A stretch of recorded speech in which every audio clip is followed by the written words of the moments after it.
keeps on telling me he's afraid, but he won't tell me afraid of what. And whenever I try to get him to communicate with me how he feels, he just clams up. Okay. What do you mean he's telling you he's afraid? Like, what is the context of which he's telling you that? Like, whenever we were. Alright.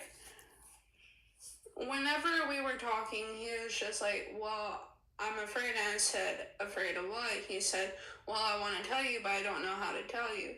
I said, tell me what? He goes, well, I'm afraid. And I was just like, afraid of what? Then he just completely switched the topic. And whenever I tried to revert it back to that, he goes, well, I really don't want to talk about it.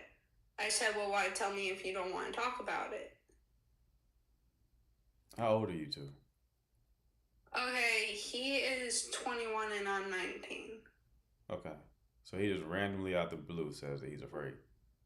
Yeah, pretty much. All right. Well, I don't know what to tell you, love. Like, yeah, I mean, if he's not gonna talk about that, would annoy me. I'm gonna be honest with you. If I was in a relationship and somebody just randomly said they're afraid, and I'm like, what? Well, I don't want to talk about it, I would break up with him. That would annoy the fuck out of me. I'm gonna be honest with you.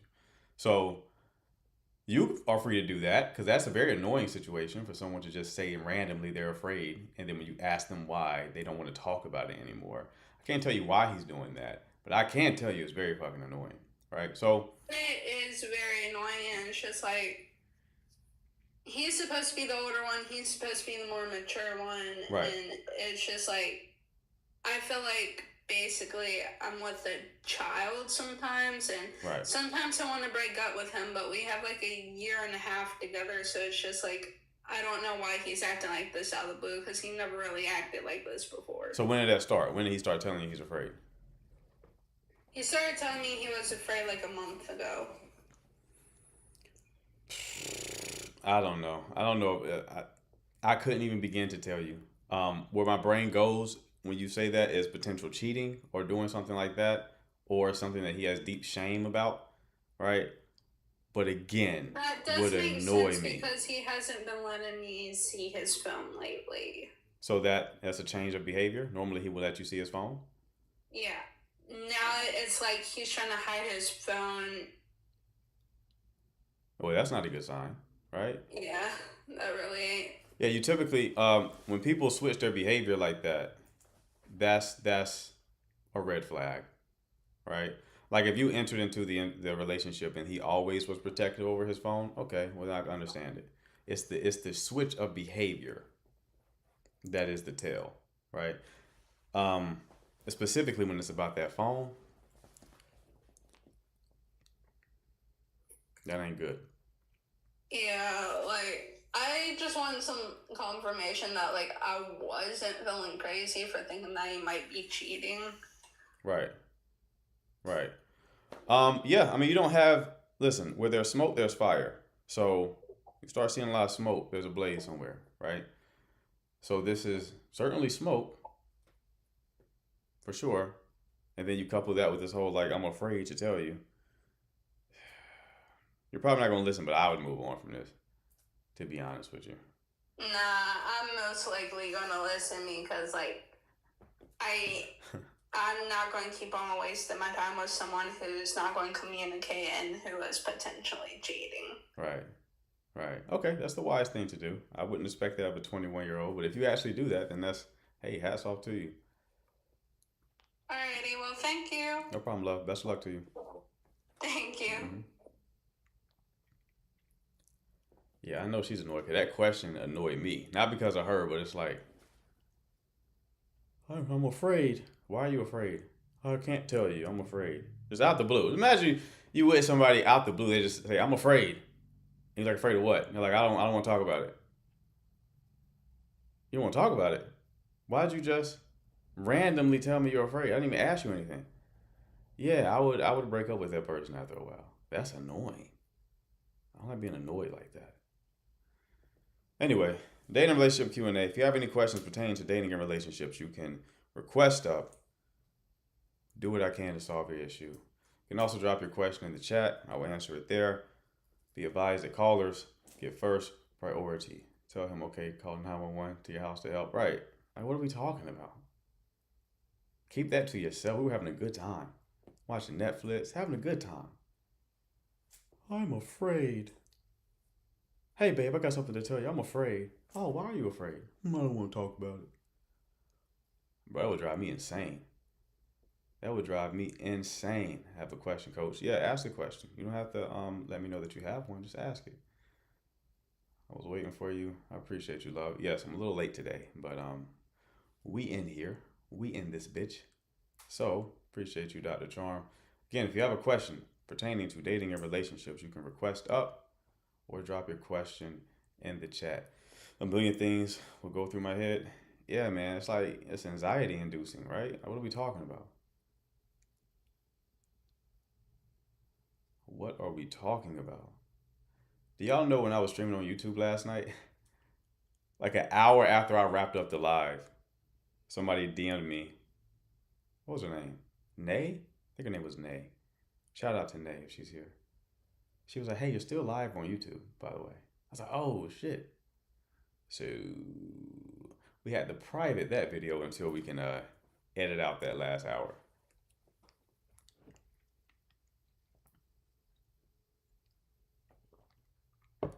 So shout out to Shorty.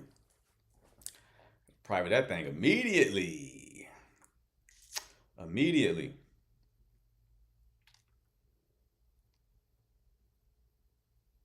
See, that's why I need like an assistant or something. Keep the details in order.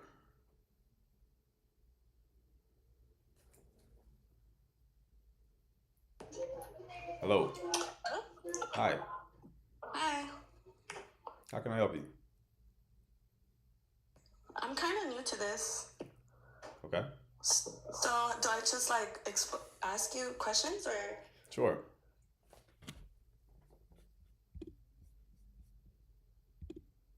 You're muted, by the way. Oh my bad, my bad. Okay, so I had like this homie, right? This homeboy. Right.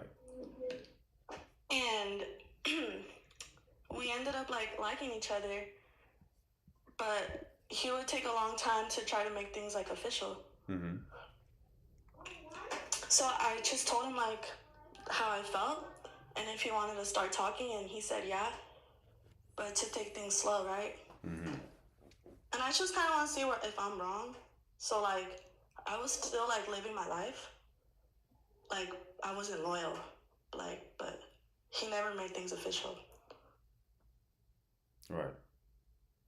So like one night, he just got mad because he assumed that I was like with other people, but I was telling him like you haven't made things official with me though, so I'm confused. And then one night it happened again, like he accused me, and then like he started raising his voice at me. Mm-hmm. And it sucked because like I don't know, we just stopped talking to me after that. Okay. So what's the question here? Like I don't know, it's because every time I be talking with people, they always like leave for some reason. I don't know why. Like I don't know if I'm doing something wrong. How many times have you been left? Huh? How many times have you been left? I don't know, it's just always during the talking stage something goes wrong. How many times has that occurred? Like 3 times now. How old are you? 20. Okay. With your friend who you started, becoming romantically involved with, Yeah. how did he know you were dealing with other people? I don't know. I don't know if he like looked through my phone or something. Like I don't know. I wasn't like being with other people, but I would talk here and there because, but When he approached you about it, what did he say?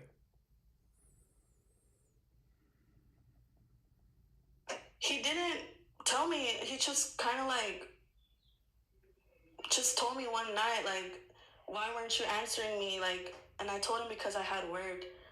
But I don't know, just little things like that, and then he gets mad and ghosts me. And I don't know if he wants me to like chase him or something. I don't know. He said, "Why aren't you answering me?" And Yeah, then, like one day, I went to work and I forgot to tell him I went to work, and he like got mad, and that was the night he like accused me. okay. And then what was your response after he accused you?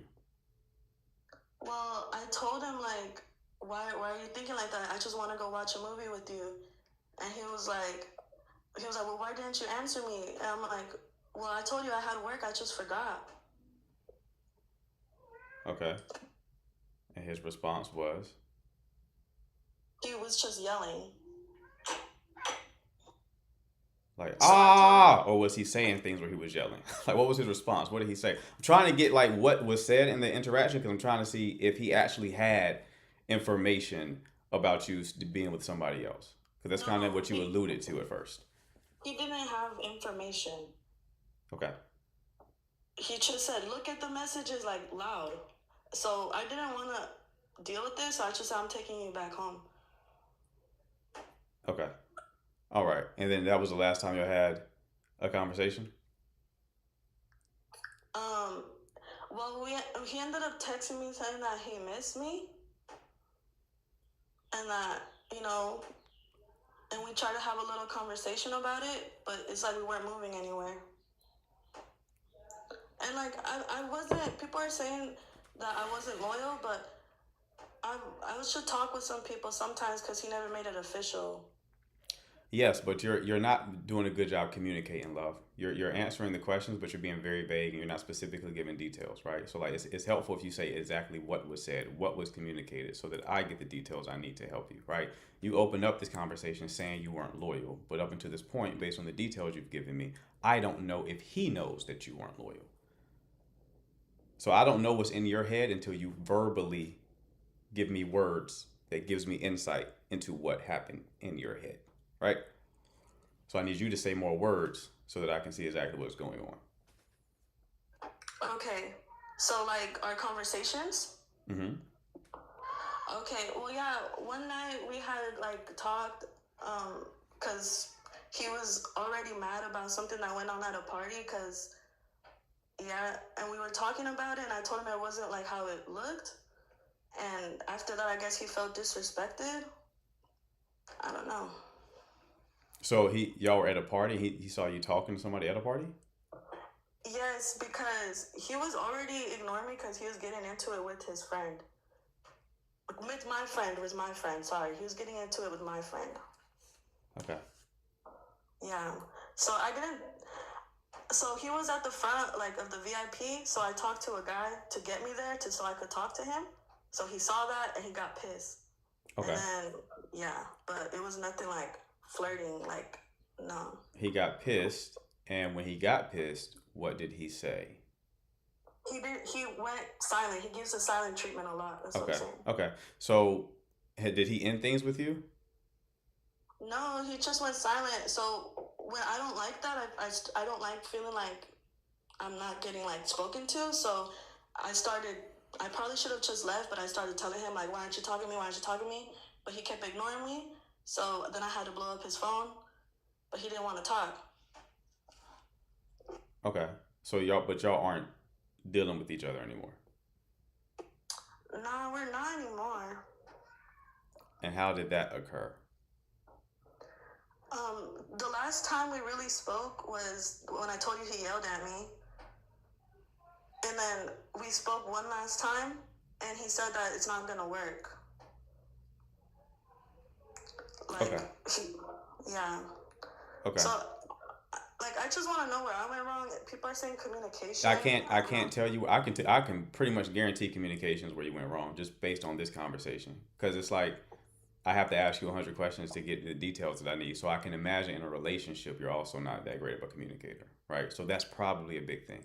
So it's like it sounds like based on what I'm not going to ask any more questions because I have to move on. But based on what you've told me so far, it sounds like the biggest issue was you weren't reachable and he expected you to be reachable and there wasn't a, so he perceived that you were playing his face, even if you weren't, right? Like I'm sure you, I'm not sure, but um, I'm assuming everything you said is what you were doing. Like you actually went to work and you forgot to tell him, right? But from his perspective, he's probably thinking like, nah, you playing games. You're doing something behind my back, and both of you probably weren't clearly communicating. He probably gave you the silent treatment, and then you also probably weren't giving him the information he needed to like ease his concerns, right? So it's just not going to work. I don't have the time to dig into the previous situations, but it sounds like it is mostly a communication issue paired with just y'all are both young. You're 20 years old. So this kind of stuff is bound to happen. But Do you yeah, have like any videos or like I guess advice how to real quick to like move to get better with that like no. communication? No, I'm a coach for men. I help women sometimes on this live when they come through, but primarily I'm a coach for men. But most of the problem is just who you're choosing, right? Oh It's yeah. like, did you choose the right person to begin with? Okay, so if you choose the wrong person to begin with, there's nothing really that's going to help out in this situation.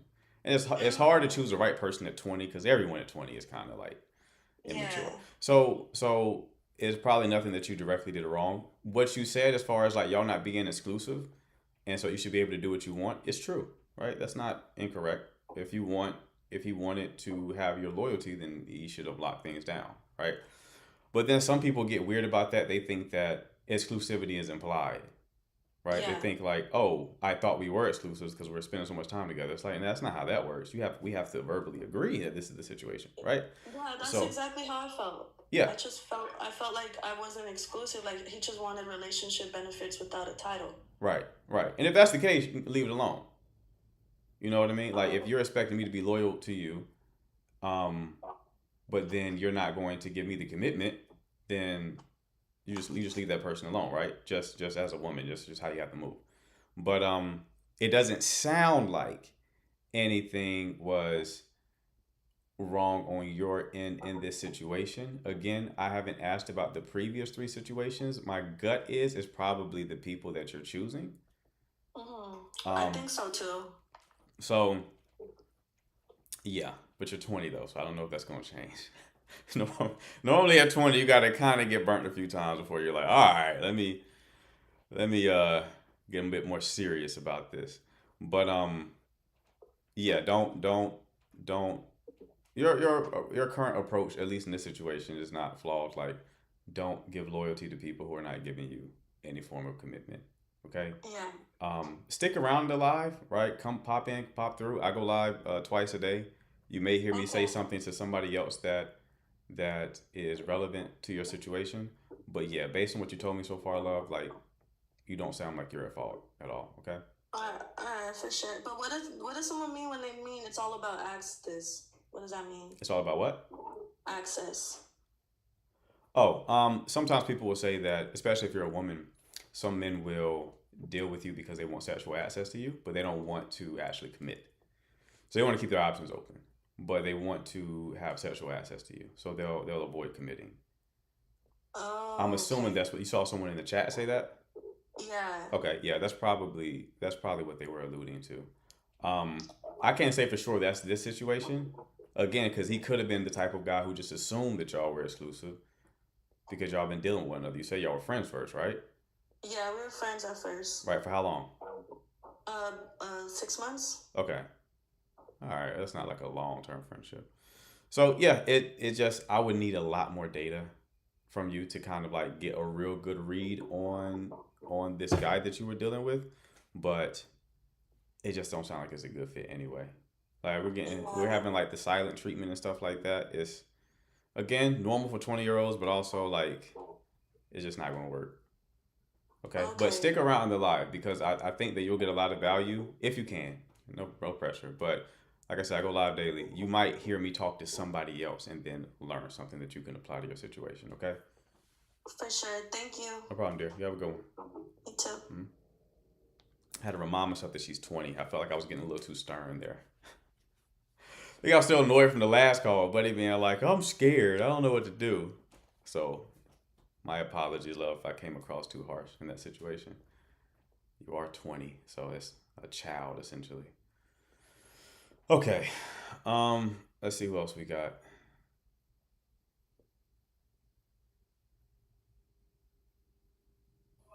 Hello. Hi. Hey, how are you? Good. Thanks you. All right. What can I do for you? Actually, I don't know what you guys are just doing, so I just woke up. You just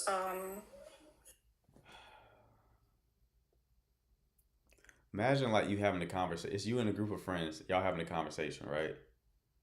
And then somebody just pop up in the group. Hey, so what are we talking about? That's what I feel like when y'all do that shit. You got big ass words up top. You clearly can speak English. I don't understand that shit, bro. I don't get it. So what's going on in here? What is happening? You walk into the OR, middle of an operation. What are y'all up to? Oh, she's bleeding. Yeah, bitch, it is. We're operating in here. Is it not clear? What are we doing? I don't understand it, bro. I told we gonna have to implement an IQ test for people before they call up, because I do not. I would never understand that shit. All right, let's keep it moving. Let's keep it moving.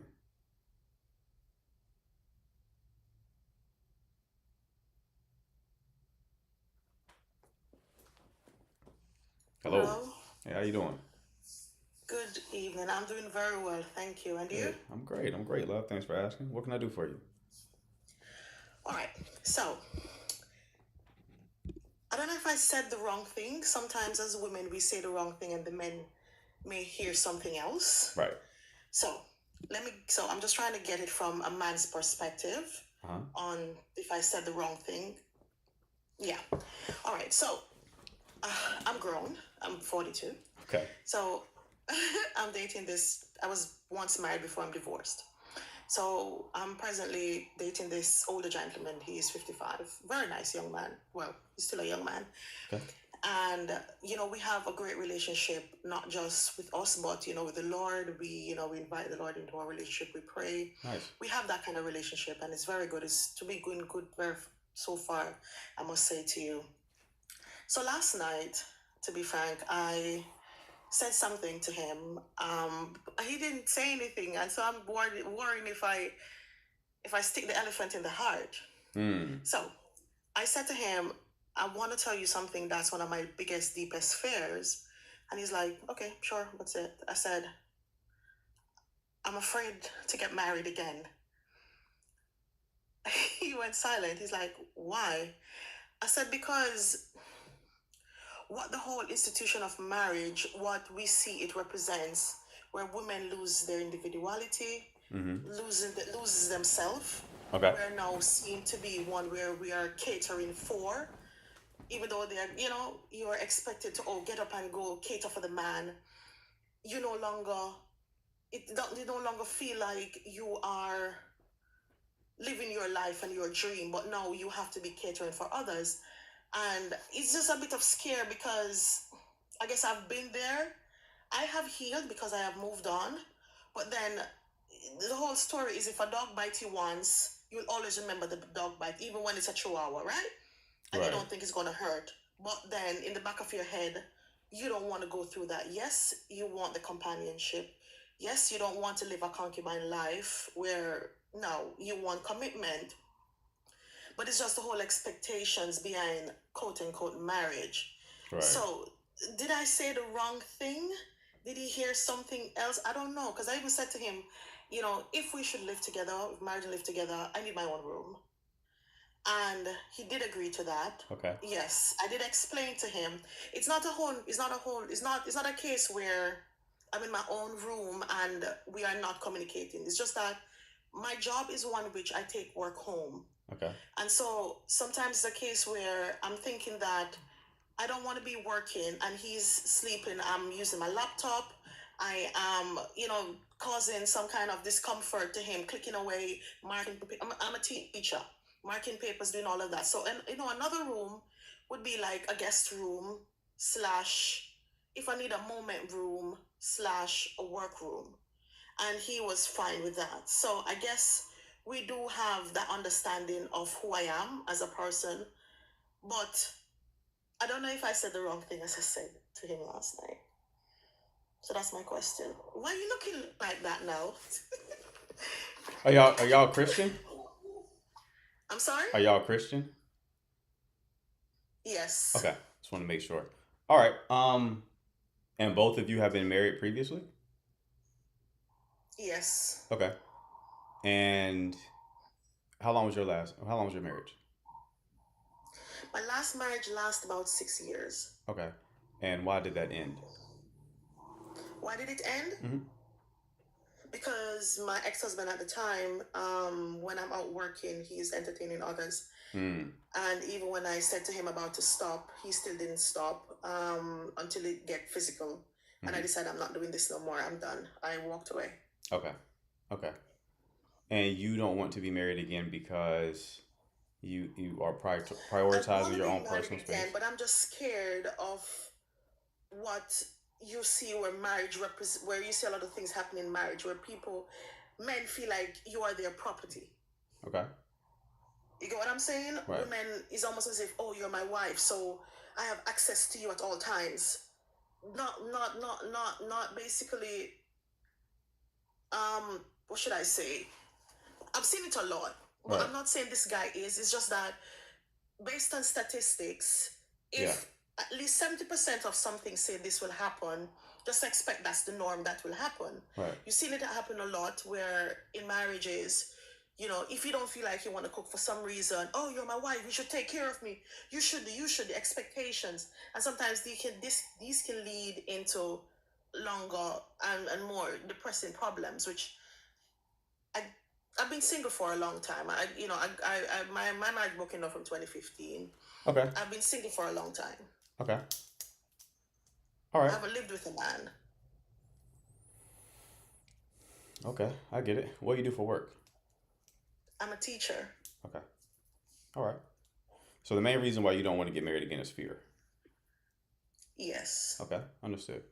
And how long have you been in a relationship with this guy? It's going about 6 months. 6 months. Okay. How did y'all meet? We actually met online. Okay. And I've actually seen him in person because he lives in a whole new different country, to be honest with you. he lives in a whole different country? Yeah. Okay. How frequently do y'all see one another? Well, we talk every day. We do voice, we do video calls basically every day. Uh-huh. Okay. So how frequently do y'all see one another in person? I have never met him in person yet. He's doing his process to come and see me. I live in the UK. Oh, so this was like a phone conversation. Basically, yes. Okay. What app did y'all meet on? What, repeat? I said, what app did y'all meet on? Oh, I met him on Bumble. Were you in his country or was he in yours at the time? No, we met online. But isn't Bumble based on like where you're located? No, he had visited the UK before, so I guess he had an account from, yes. Gotcha. Okay, so 6 months. So y'all matched on Bumble, but y'all still haven't met in person? No, because he's in Ghana. I'm here in the UK. And you're sure he was in your country? Yes, he was. Okay. All right. I have to ask the question because it's fishy to match with somebody but then leave the country before you meet them in person. Because what happened is that he was just visiting at the time. Right. So when we met, he was just about to leave shortly after. So I didn't really have the time to actually meet because he was staying somewhere up in Leeds at the time. I live all the way in Kent. Okay. Before you matched with him, did you try dating other men who were actually in your country? I tried. Okay. To be honest with you, yes. How did that go?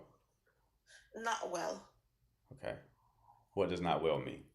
Give me like one experience. Again, a lot of them feel like they want to have access to you without naming what it is. and I'm like, I'm not doing this with you. What does that mean? I'm too grown for I this. don't understand I'm what they sorry. want. I don't understand your phrase. You said they want to have access to you without naming what it is. What does that mean? All right. For example, I met somebody who lives in my near to my area, Right. right? And he wanted to come over. He wanted to say, "Oh, can you cook me?" I'm like, "Excuse you? No." But I mean, I like you. I'm like, "No, I'm not. No." I said, "Have you provided groceries for me to cook?" And I'm like, "Furthermore, I don't cook for a man unless he's my husband. No." And so it was like, no. Okay. And this is someone you also didn't meet yet? Yeah, I did meet that person. You did. Okay. How many Yeah, times did you go on a date maybe with that about person? two, maybe about 3 times. You went on 3 dates? Yeah, went out on dates. Yeah, Okay. Okay. And after the third date, that's when he was asking for you to cook something? yeah, saying that, "Oh, my friends and I were in the area. Can we come for dinner?" I'm like, "Excuse you? No." Okay. All right. It's not looking good, love. It's not looking good. How long ago did your marriage end? From 2015, Okay. So you was married in 2015 and you haven't been in a relationship since then? I have been in a relationship Okay. back in my home country until I moved here. And the thing is that I was in a relationship for 3 years, and the person was like, I'm not going to be dating a man for 3 years without commitment. Without what kind of commitment? Like he was living at my house, and I'm like, okay, what are we doing? Okay, we're gonna be, What were you expecting him to do? well, at least a proposal, at least a marriage, because I'm not expecting to be living with you.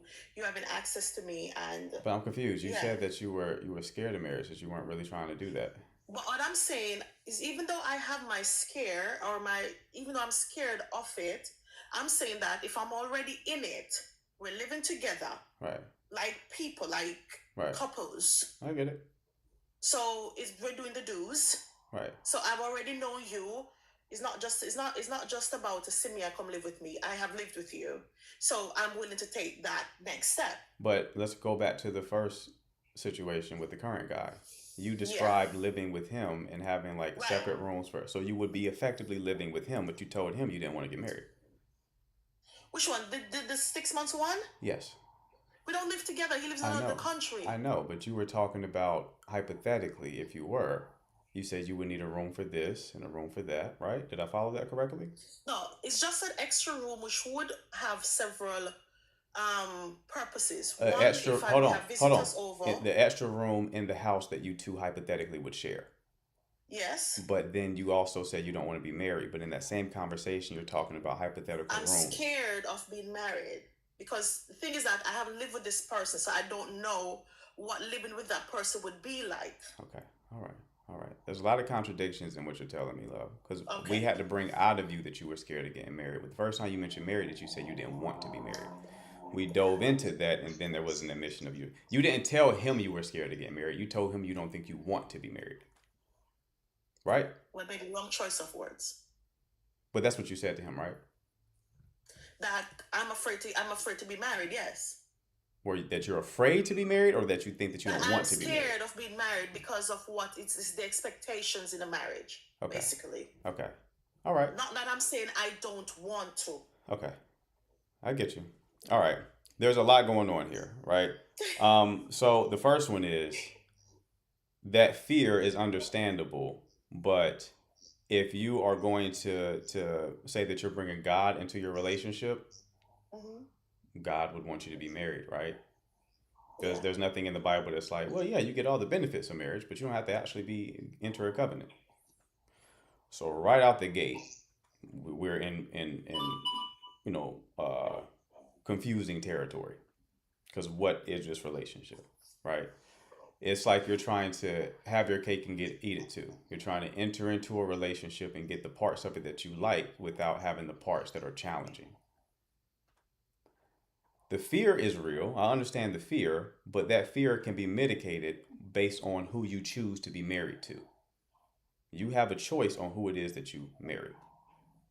So if you say that someone will look at you as their property, then don't marry someone who will look at you as their property. They're not going to do someone who will look at you as their property is going to show signs of that before you actually marry them, right? They're not like Prince Charming for years and then you marry them and they're like, I got you now you're going to do everything I say. That's not how it works. They were controlling while you were dating them. You marry them and they're still controlling, or if not more so. So you have a lot of control and influence on how things play out for you. So that's addressing the fear portion. This is based on who you choose. So instead of saying I'm going to avoid the commitment, the better thing to focus on is let me choose the right person who's not going to behave in the way that I don't want them to behave. That's the first thing. Let's go a layer deeper. You being in a relationship with somebody who you've not met before is another way of you protecting yourself. It's still that fear driving your behavior. You don't know this person. You could be talking to AI for all that you know. You don't know this person, and you cannot determine whether or not you like someone until you have an in-person embodied experience with them. Yeah, you can have some chemistry on the phone, sure, but you still won't get clarity until you actually physically meet the person. You're 6 months into this connection. It is very likely that you could be effectively wasting your time. You could meet this person and then determine you don't really like them like that. Okay? So it is not wise for you to enter a relationship with someone that you never met. You can talk to someone that you never met. You can entertain someone that you never met and build up to like meeting them in person. You can't enter into a relationship with someone that you never met. Okay? Because someone even willing to do that is coming from either pain or not being very psychologically developed. I think you're coming from pain. What is he coming from? Because he also agreed to this shit. So he's also not coming from a healthy place. So now my question is, what is going on with him that made him to agree to a relationship knowing that he hasn't met you? I'm telling you right now, psychologically healthy people, quality people would never be in this situation. That's not to say that you're low quality, but what it means is you are letting fear drive you. You're trying to avoid pain. You're human. Understand that. You went through a lot.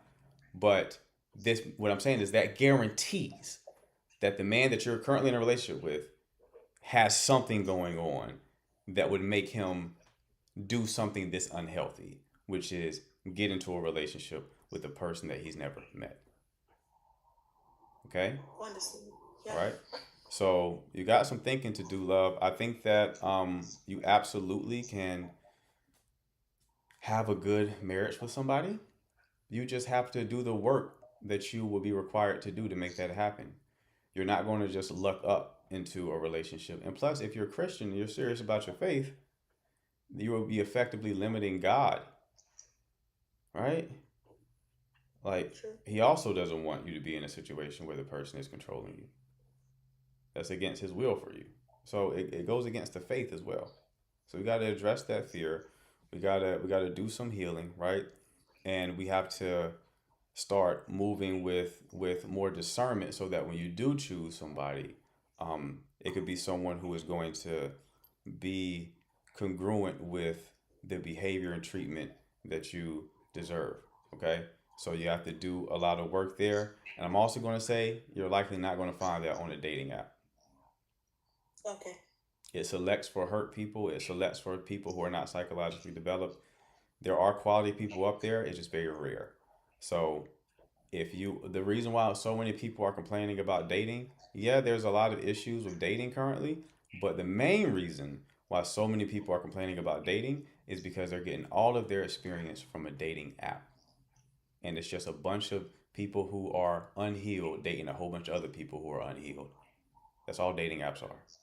Okay? So hopefully that gave you a bit of clarity, love. It All did. right. Thank you. No problem. You Really take care. appreciate it. Best of luck. Okay. Let's see. Who do we have next?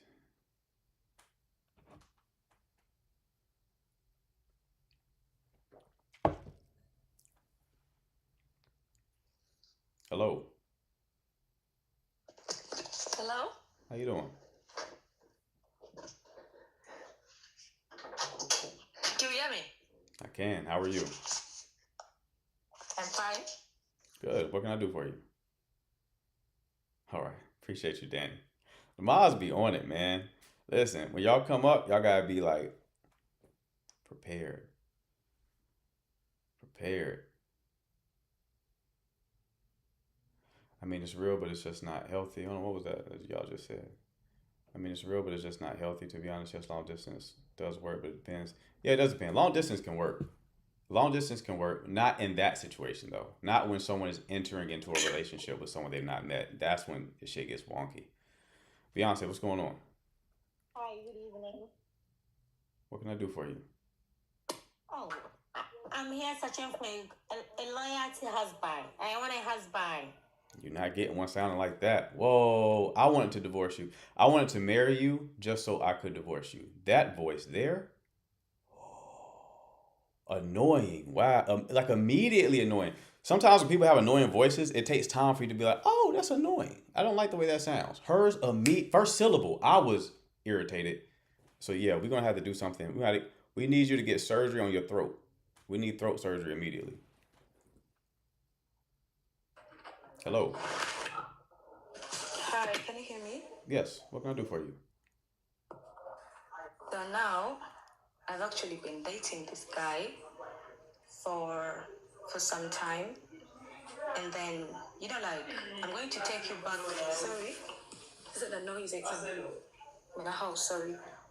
You're fine. So I'm going to take you. Sorry, I'm going to take you like back then, and I'm going to take you like at the front if you're fine with it.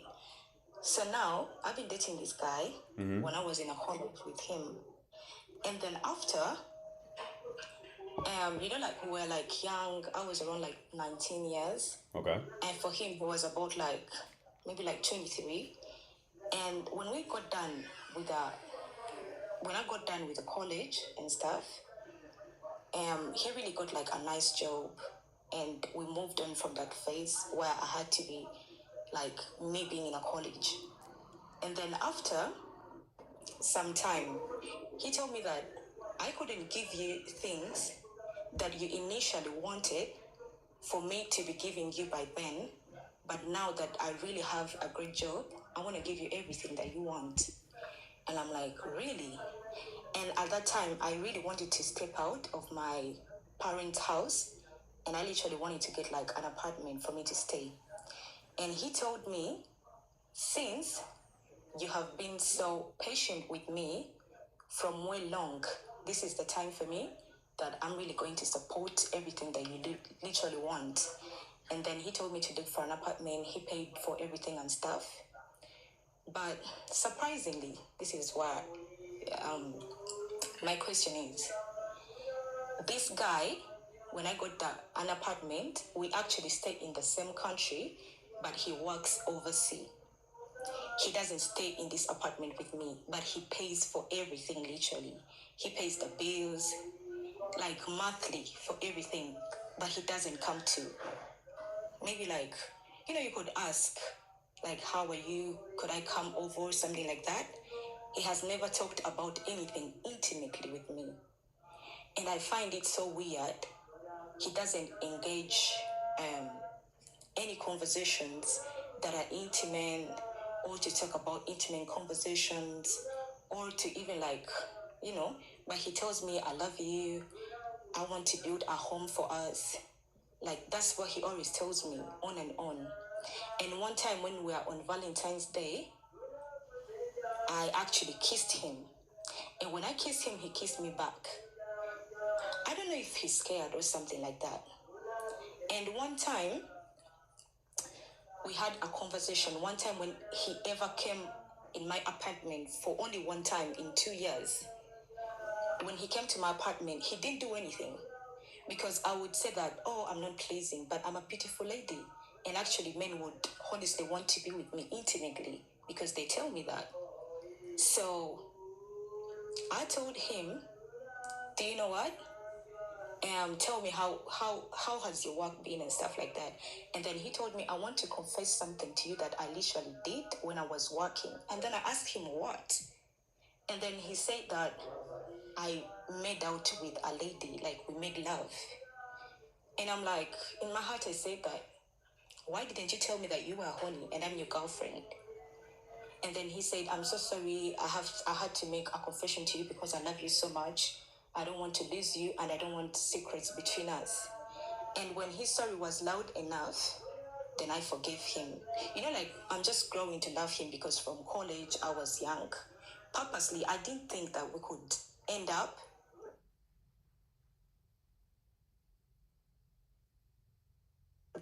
Like, hello, can you hear me? Mm-hmm. Like, I couldn't think that we could end up being me and him together where we are. So me, I've been just growing to love him. And for him, I've been like, he has loved me since. That's why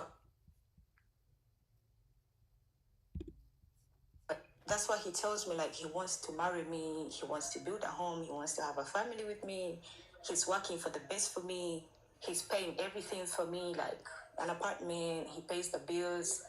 If I want to do anything, I would just tell him. And he's not like too rich. Okay. But all right. simply he's giving me everything that I usually want. One second. So that's it. 1 second. All right. So what is the question here, love? Yeah. Yeah. The question is. Hold on. Somebody mute her. Can't mute her now. We're in too deep. We need to get to the question. Y'all will not deprive me of this question. You gotta mute yourself, love. No way. I just listened for that for 30 minutes without the question. Okay. What's your question, love? My question is, like, it's so weird. Does he love me? Like, he doesn't want to engage or tell me anything about intimacy. I don't know his problem. Like, do you think initially I have a problem with this? Or he has a problem with this? I don't understand it anyway. I'm just like in between. Okay. How long have y'all been in a relationship? In a college that was like 2 years. It's now like 4 to 5 years actually. What? How old are you? 5 years. Yeah, 5 years. Yes. Okay. So y'all been in a relationship for 5 years? Yes. Y'all been boyfriend and girlfriend? And he has never. Y'all been boyfriend and girlfriend for 5 years? Like in a college, we were like on and off because we were kids. You know, kids. I'm talking about recently. I'm talking about recently. Like 4 years. So y'all been together recently for 4 years, consistently, no breaks, just 4 years. Yeah, exactly. And y'all haven't slept together? We haven't, never. And I'm wondering what's the problem. Even in college? Talk about anything. Yeah. Even in college, y'all didn't sleep together. No, in college we weren't staying together or anything. I was still studying and finishing everything that I have. No, I mean y'all weren't physically intimate in college at all. The what? Oh my God, y'all weren't physically intimate in college at all? No. No, so y'all never had sex in college. Yeah. No, me I've ever done sex. Actually, even me, I asked him one time because I was confused. Like I wanted to know if he was a virgin. And then he told me that he has ever slept with someone before me. And I'm like, oh, wow, he really works. So I thought like initially he doesn't even work or something like that. Okay. And over the last 4 years, he's never tried to have sex with you? No, never. Even when we slept together for the first time in an apartment, I slept naked. And he didn't do anything like to touch me or anything. Okay, Anything like that. Have you talked to him about this? Not really, because I feel like me, I'm a lady, so. Come on, love. In 4 years, you've not said a word about sleeping with him. No, because I feel like he would make a move, but. Not in 4. Come on, love. Not in 4 years. I swear to God, I'm not lying. I swear to God. I swear to God, I'm not lying.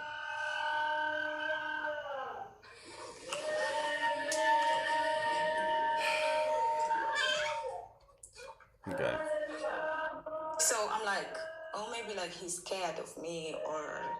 And you are attracted to him. Yes, I am. Have you ever slept with anybody? Yes, I have. Okay. So what have you been doing over these last 4 years? Like he talks to me, we meet up. He goes back to his workplace like that. Or initially, sometimes when he has to come to my apartment, but he doesn't come like all the time. He just comes like once in a No, year. I'm asking. I'm Like asking we you. outside like that. You've slept with somebody before, right? Yeah, And yeah, this yeah. man is not trying to sleep with you. So how have you been taking care of yourself over these past 4 years? Are you sleeping with other people? Because listen, Or just answer the question, love. wait. You see that the fact that he doesn't like confess to me or that No, intimately. I'm asking. I asked you a specific question. Over the last 4 years, Yeah, in this space, I've actually been seeing other people in this space because he doesn't, I don't know if so how I can you've been explain. sleeping with other people over the last 4 years. I don't sleep with them, but I just flirt with them because initially he doesn't even flirt like intimately or anything. He doesn't say anything. No, you're sleeping with other people, right? He's not here. Like it's big bro. It's big bro here. He's not watching. So like you're sleeping with other people, right? Right. Yes, yes, Okay. All right. There we go. I'm not gonna tell him anything. We're just trying to get to the truth. So this person is basically paying for your lifestyle, and you're just confused as to why. And he told you that he recently slept with somebody, right? Yeah, he told me that he slept with someone. Like they worked together, that side together. So he slept with a girl, and he was confessing to me, and he said that I'm sorry. And in that conversation, you didn't say like, "Well, you haven't slept with me, so what's the problem?" No, I just told him, why did you do it? And then he told me, you know what? I just messed up. I'm so sorry. I'm just being so honest. I love you. I don't want to lose you like that. And, Yeah. but my question is, like, why? Like, he went to the other girl and literally they made out. But he can't come to me? Like, I'm just wondering why. I don't even know if he actually went to another woman, to be honest with you. Like he might have some sort of medical issue or a micro meat. He might got micro Uh-huh. meat. You know what I mean? Uh-huh. So maybe he has a lot of shame around that. He's possibly telling you he slept with somebody else just so he can give you the impression that he does get down. Okay, he's not getting down with you. But something's going on here. I don't know if this is a lavender marriage. Do y'all go out together? Does he bring you around people?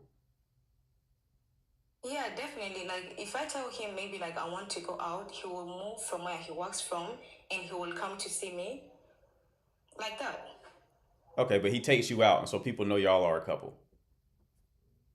Yeah, when we go out, Okay, it's fine. listen, he's either gay or micro meat, or both. Probably gay with micro meat. I don't know, but one is like something. There's something that he is avoiding in this situation.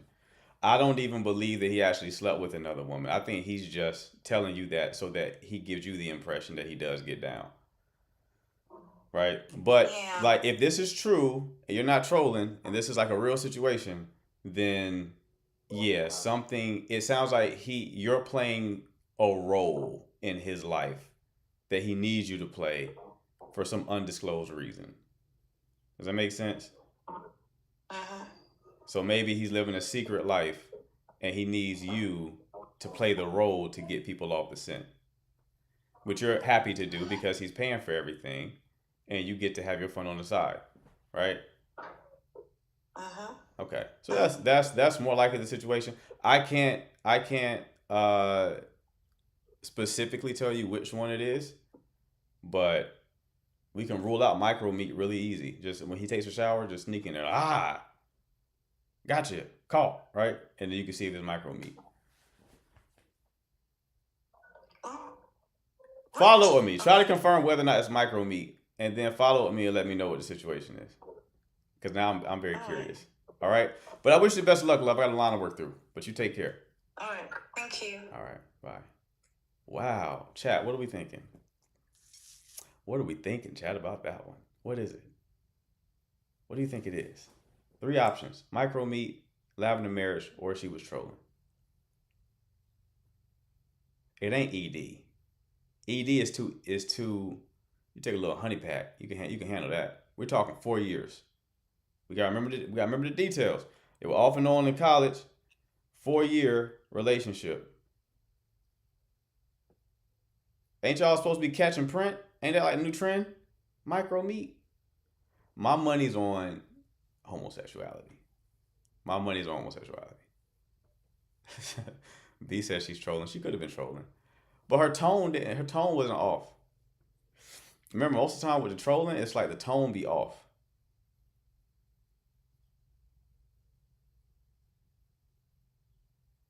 Super. You don't think it's what? You don't think it's micro meat, or you don't think it's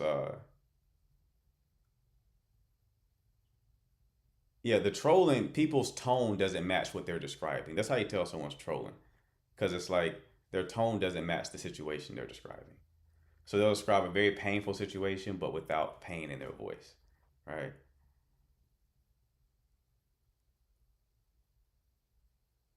Y'all thinking lavender? I'm thinking lavender. Because that would make sense, right? Because you're like, okay, I got to have like a wife or a girlfriend. So how can I convince someone to be with me without dealing with the yucky juices and the lower lips? How can I be with someone without having to touch the yucky lower lips? I'll just pay for everything. If I pay for everything, then I ain't got to deal with the yucky lips and the juices that come with those, right? Makes sense, right? I can kind of see the thought process. So if I'm a betting man, that's what I'm betting on. Okay, let's keep it moving. User, what's going on? Hi, can you hear me? Mm-hmm. I was in a relationship for 7 years, Okay. and I noticed that the person comes back this last month. All the time he left, and it means now all the time I was single. The reason why I was single, because I told myself I don't want to go in a relationship again. I need to heal first. So most of my time I spend with God and make sure that I pray a lot and everything. But I was not dating anyone because I need to be clean. So now I noticed from 2 weeks ago, he sent me pics. Then I realized now we no more together for 7 years. Why is he still having my pics? That's the only question I want to know. Because now you also start WhatsApping me the weekend and asking me, why don't you pick up your phone? So I start ignoring him. I didn't block him because if I block him, then it seems like I'm desperate for him. So I put him at the back of my WhatsApp. So the reason why I keep myself clean is because I don't want to go in another relationship. There is guys after me, but I don't want them. I'm waiting for the right one. Oh, you mean clean like you're not sleeping with anybody? No, I'm not. Okay, I thought you meant clean like washing that ass. You mean clean, you're not being sexually active? No. Okay. I don't. Okay. And you say you've been... But why is he back? My problem is, I only want to know why is he back after 7 years. After 7 years? Have you been in a relationship for 7 years? I think I missed that. No, I was only having him. Then I decided not to have anyone anymore. We're having a language barrier here, love. So 7 years, 7 years of what? Of singleness or a relationship? No, we were dating for 7 years, from 2018. So you were in a relationship. You were in a relationship with him for 7 years. We broke up 2024. Okay. So I noticed that he actually is back. He started WhatsApping me, sending me pics, and I don't even answer. Old pics. So after y'all broke up, he started sending you pics on WhatsApp? No, he was away. Look, we were dating from 2018. So we were dating for 7 years. 2024, we broke up. Okay. Yes. he broke up. We were no more together 2024. So you were silenced 2024, 2025. Now he's back. Okay, so now recently he came back and now he's sending you pics on WhatsApp. Yes. Okay, pics of what? No, he sent me old pics that we were together, maybe photos that we took together and everything. Okay. And tell me, look how pretty you are. Okay. So and y'all didn't sleep with each other the entire relationship? No, in the 7 years, he was my boyfriend. Yeah, but I know his family. He knows my family, yes. Right. But the reason why we broke up is because I decided that he's wasting my time. So I don't want to be in a relationship again. Yes, but y'all were not physically intimate during the whole 7 years? No, we did sleep together. Okay. In the 7 years, yes. Okay. So where did this whole idea of keeping yourself clean come in? No, after we broke up. Okay. 2024, I didn't date anyone. For those 2 years, I was I didn't see anyone for those 2 years. Gotcha. Okay. I was keeping myself clean. Keeping yourself clean. I got Yes. you. All right. So, and your question is, why is he sending you pictures of y'all's previous relationship? Yes. Okay. Yes, it's the only thing I want to know. And why is he back? It sounds like he wants you back, and he's trying to trigger old memories by sending you pictures. Like, look how great we were together. No, but how can I go to scratch in a dustbin again? How can you You what? understand what I'm saying? How How can I go for those 2 years that me and him was not together? Where was he? Okay, I kept myself clean. I know myself 100%. Right. Where was he for the 2 years? Who dumped him? I don't. Who told him that he's not worth it? I don't know. I'm not friends with him. I don't know him. Yes, no, I only make an example. That's I've why, not talked to him, ask so a lot of questions. he ain't called me and told me nothing. Yes. So I don't know. No, that's why I'm only asking. What must I do? I'm only asking advice. That's why I called in. Do you want to get back with him? No. But I only want to know why he's a man. Why is man always sending pics? I make an example. Why is he still having my old pics? I think he just I wants. only want to ask, or maybe you can give me advice. Yeah. Yeah, I would say just block him and move on. Okay, thank you for your advice. Thank you. No problem. Whoa, hold on, love, real quick.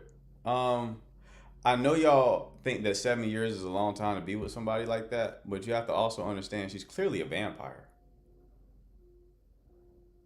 Clearly called from Transylvania, so years for them don't really make a difference. But I don't understand what that call was about, to be honest with you. I don't know what was going on there. But also, if you would like coaching, quick little pitch here. Hour-long strategy call, men and women. You want clarity on your situation, the action plan on what to do. It could be a specific situation or just general big picture patterns that you're going through. Maybe you're anxious or avoidant. You want to know how to deal with it. Keep getting left. You ask for a relationship, they dip out. You need clarity. We'll make it happen. You also get 2 weeks of DM support. So whatever we discuss on the call, you can DM me for 2 weeks daily and get help with the implementation. Okay, so you want help with that? The button at the bottom of the screen with the arrow inside the dialog box inside of the square, just hit that, send a DM. We'll start a conversation. All right. Okay, can it be for couples coaching? Yeah, but I'm only dealing with one individual. It's not going to be 2 people on the call. All right. V, what's going on? Hi, can you hear me? Yes, I can. How are you? I'm good. How are you? Good, good. What can I do for you? So I just need advice. So basically, I've come out of a relationship I was in there for 2.5 years. And basically, we've been broken up for the past 6 months. But the way he ended it was in a really bad way. Mm-hmm. And I'd lost my job. And the week before we went on holiday, I had an argument with my family. But we patched that up. It was a family thing. And I thought because we were in a relationship for 2.5 years, it was relatively, well, it's not normal, but those things happen. So I thought he would be more understanding. I live with also sickle cell, so I manage my health condition. And so we went on the trip. And after coming back after a week, he broke up with me. And keep in mind, we had gone to Italy because that's where he's originally from. We traveled to Italy together to meet his parents, and I thought things were going well. But after breaking up and sort of going ghost with each other, I blocked him, but he still follows me on my creative page and then my sickle cell page because I promote like advocacy for that. He still follows any views, and then he still has me unblocked on WhatsApp. So this past Easter, he messaged me and he was asking me how I am, and he was wishing me a happy Easter. And also his family are sort of orbiting my social media. So everywhere I am, they're sort of like looking in. And his sister didn't really have a liking in me. So for the question is, why is he still orbiting? I understand that he left things in a bad way, but if he wanted to end things, why is he still trying to trying to make subtle contact? And next week is his birthday, which he turns 30. It was his first relationship with me. So it's just I'm trying to understand sort of like the mindset, and then is this something in which he's trying to sort of rebuild back together? Do you get what I mean? Right. Okay. You said he ended things in the wrong way. How did he end things? So after we came back, after we went on holiday, he basically just messaged me out of the blue, and then we met up at a car park, and then he said he wanted to break up. So it was basically just after a week I'd lost my job. Now I've rebuilt myself back up. I'm back employed. Nice. And yeah. Did he give you a reason? He said he just doesn't see things working out. Okay. And how long were y'all together? 2.5 years. 2.5 years. How did y'all meet? We met online. Okay. And this was not long distance or anything, was it? No, we used to see each other frequently. I'm on the outskirts of London. He's in central London. So I'll travel like on a Friday and we'll spend the weekend together, and then he'll travel to my family. So we've met each other's family and everything. Mm-hmm. So we're like well integrated with each other, and we knew each other like that. So yeah. Did anything significant happen around the time that he broke up with you?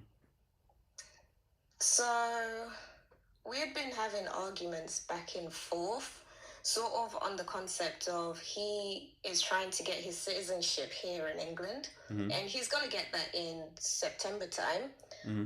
But I was sort of like, I'm 28, so I'm sort of like looking at the bigger picture over like, I don't mind if my partner doesn't have the desired job that he wants, but I'm willing to work with them. But it's just that he wanted to have a certain amount of savings, and I think maybe I was dragging him down, but I'm the sort of person I'm able to work with anyone. What do you mean you were dragging him down? Huh? What do you mean you were dragging him down? I just graduated, so I was just getting myself out there into the working world, and I'm still living with my parents. Even though he's living on his own, we discussed about like sort of moving in together. We had also discussed about like going to Germany if we both find a job, because it's higher paying over there.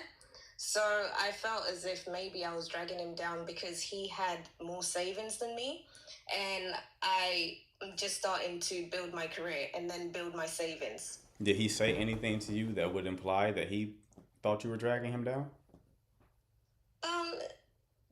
It's sort of like in the way that he's pushing me to sort of save. Like, because I was in university, so of course I don't have that much credit card debt, but it's just paying that off. And it was doable because I'd done it within a year, but I think with him the stress was he wanted to have a certain amount of income in order to think that he can start then building a family. Gotcha. So that's what y'all were arguing about, you said? We were arguing about that, and then we were also arguing on the prospect of he didn't really know what he wanted to do with his career. But for someone that has a relatively big savings account, I feel that within this day and age, you can sort of work any job that you want, and as long as you're able to work with your partner and save with them. So what I'm confused about is why are you calling these things arguments? Well, from my end, I saw them as easily fixable. But the thing is, why I'm sort of confused is that why is he still stuck on orbiting my social media? Why is he still stuck on messaging me once every 3 months if he knew that ending things will completely end communication with us? And even when we were together, I was still trying to push on the matter of communicating with each other. But I think he was getting outside influence from his family members, i.e., sort of like his siblings, his sister. Mm-hmm. And his sister didn't really have a liking to me, so maybe they were pushing a narrative on him without even knowing me properly, to sort of break things off. How do you know his sister didn't like you? We went to one of his cousin's graduation. When we arrived there, she immediately ran over to him, hugged him, said hi, and I was obviously standing right next to him, and she completely ignored me. But for me, I'm the type of person where if I see if someone's ignoring me, I'll go over and I'll speak to other people, so I'll keep in mind that they're probably not the people for me to speak to. And then she started speaking to me after she saw that people drawn in were speaking to me. Gotcha. Okay. That makes sense. So when you say he's stalking your social media, he's viewing your stories and he's sending you a message once every 3 months? Yeah. What does the message say? So it would be like, oh, I hope you're well. I hope you're doing good in your health. And I understand the feeling of guilt if you think that because I live with sickle cell, you think I suffer, but I actually manage my condition pretty well. Mm-hmm. So if that guilt feeling is there, he should have thought about that once he ended things. Okay. Yeah. Okay. Yeah. So this seems like someone who was very serious about planning for their future. And y'all may not have been on one accord. So from his perspective, it may have been incompatibilities, which are probably amplified through the people who are in his ear, i.e. his family or his sister, right? Yeah. Because y'all weren't like the same race, were you? No. Right. No. Yeah, that's another factor. So all of those factors probably bled into just perceiving the situation as incompatibility. The thing is, if you determine you're incompatible with somebody, you break up with them, you're still turned on by him.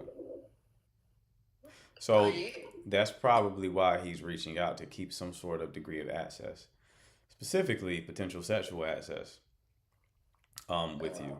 Doesn't mean that he wants to rekindle any kind of relationship. It means that he wants to keep a tether.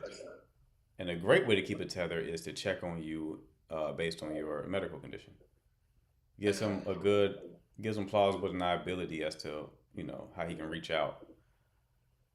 Gives him a good reason to reach out. Yeah. Right? So if you want to just rid yourself of him, I mean, the best solution would be just to block and keep it moving. Oh, okay. Okay? Yeah, no, I understand. Okay, thank you so much. No problem, love. You take care. Bye. Where my shooter's at? She looked like pressure. My shooter's in the chat. She looked like pressure. So if any of y'all in London, you might want to slide up on her. Slide up on her. Be careful though. I was watching that Netflix show. People with sickle cell apparently have powers. What's the name of that Netflix show? It's like in the UK. It's like everybody with sickle cell, all the black people with sickle cell, they like can lift cars and shit. Supercell, yeah. Supercell. So be careful, because don't piss her off. She might hit you with the refrigerator or some shit. Let's see if Mona connects.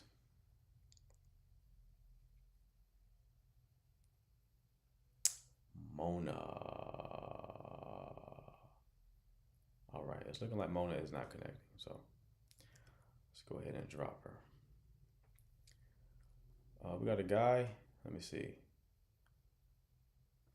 See if Tony's still here. Yo. Hello.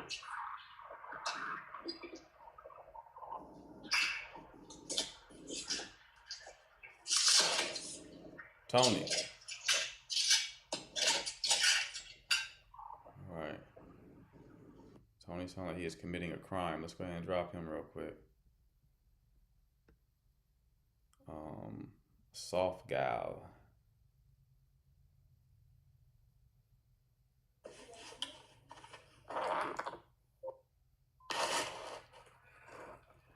Let's see if soft gal connects. I don't think she will. Keep it moving. Yashita, what's going on? Hey, good afternoon. Good afternoon. How are you? I'm good. Good. What can I do for you? Okay, so I've been on the dating scene, Right. and so basically, I attract men with girlfriends. Uh-oh. And then if I do attract a man without a girlfriend, he keep making false promises like, yeah, I'm going to take you out on a date, we're going to do this, I'm going to get you roses. And then they disappear. Like, I don't know what kind of vibe I'm giving off. Let me see. Look at the profile pic. All right, we're getting close. All right. So, how old are you for one? 33. 33.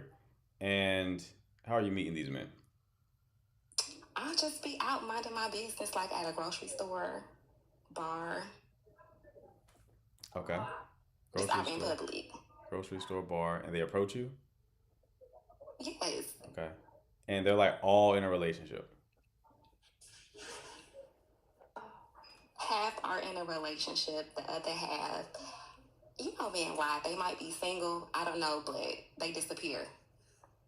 They disappear. Okay, so when they disappear, let's start there. They disappear like after the initial conversation or after some time has passed? Like we talk, we vibe, and like, yeah, I want to take you out on a date. I'm going to get you some roses. Okay. Okay. And then they just disappear.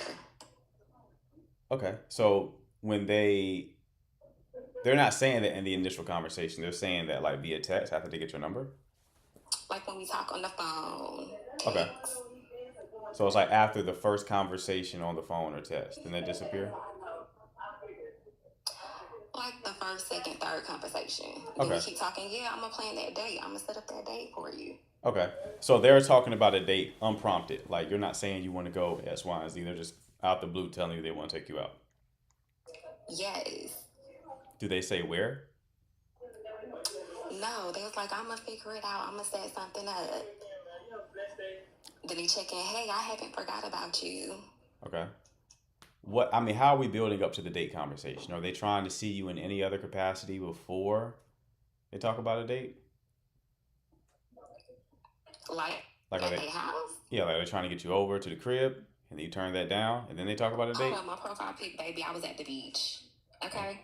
You're good. So what? But are they doing that though? I'm sorry, repeat that again. So are they trying to get you to come over to their house first, and then you turn that down, and then they talk about a date? No, they just initially go to date. Okay. That's good. How many times has this happened? So I've been off the dating scene.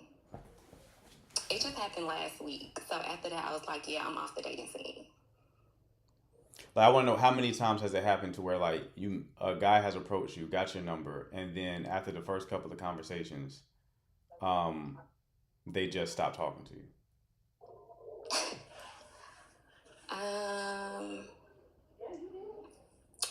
One was like last week. I blocked him. The other one was like in December. Okay. Then before that, I found out the man had a fiance. Okay, so this hasn't happened a lot. Then it seems like a lot to me. I can't find nobody. I know. Especially when you actually want a relationship. I think everything that doesn't work feels heavier. So I get it. But what I'm saying is it's not like a clear pattern. Like, you know if there's something to work with or something that needs to be fixed, if it's like a clear pattern, and I would say it's like happened 3 or more times in a short period of time. So I'm working with a guy, and he's went on like 3 dates in the past month with different women, three first dates, and he can't make it past the first date. I'm like, okay, that's a pattern. So it's something you're doing that is off-putting, right? What you're describing with the guys who get your contact, talk to you a little bit, and then they don't follow up, that's not a pattern yet. Because one, they're approaching you. So if they're approaching you, they're approaching other women. And you sound... I'm sorry, say that again. I'm at work. I said, so one, they're approaching you. So if they're approaching you, they're also approaching other women. Yeah, that's a possibility. We all single. Right? So 2, you seem to be attractive. Well, I'm single. Yeah. So 2, you seem to be attractive. So it's like if they're approaching you and you're attractive, and then you give them your number, that means they're attractive. So then you're probably just dealing with guys who just have a lot of options, right? In those 2 scenarios. So it's not them not taking you on the date, is less about you and more about like there's just more options than they can probably handle. And some people are just going to fall off. Just keep blocking them and keep it moving. Yeah, if they don't, if I would say for women, if they don't like try to move to a date within the first week, I would just assume let's keep it moving, right? In the first week, if there's no kind of progress being made on a date, there needs to be at least some sort of progress. Like we pick the venue, all that kind of stuff, not just talking about hypothetically taking you out, right? So like first week, if it doesn't happen, I'll move on. Now, with the men that you say you find out they're in a relationship, are these men also approaching you when you're out and about? Yes. How many times did this happen? 3 times. What's like in what time frame? Twice last year, then the year before, 1 time. Okay, so again, it's not something that's happened a lot. So you're not getting approached a lot because it's just a general trend culturally, like a lot of men aren't approaching, right? So you're not getting approached a lot, but the handful of times you've gotten approached over the years, it's been either right.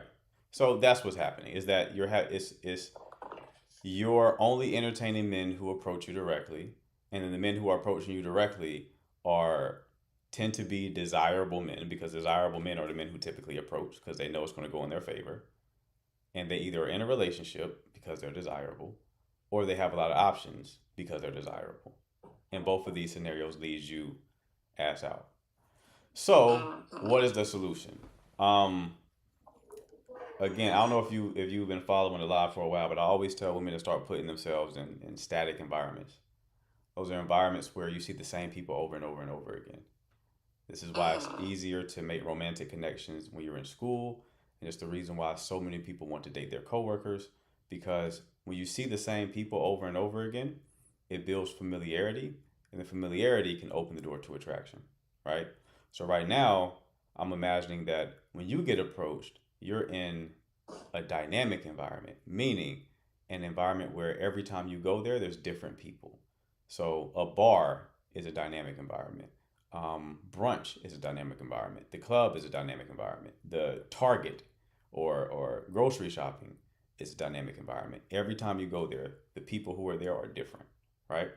So in those environments, the guys who are going to approach you are going to be likely the guys who are already approaching you.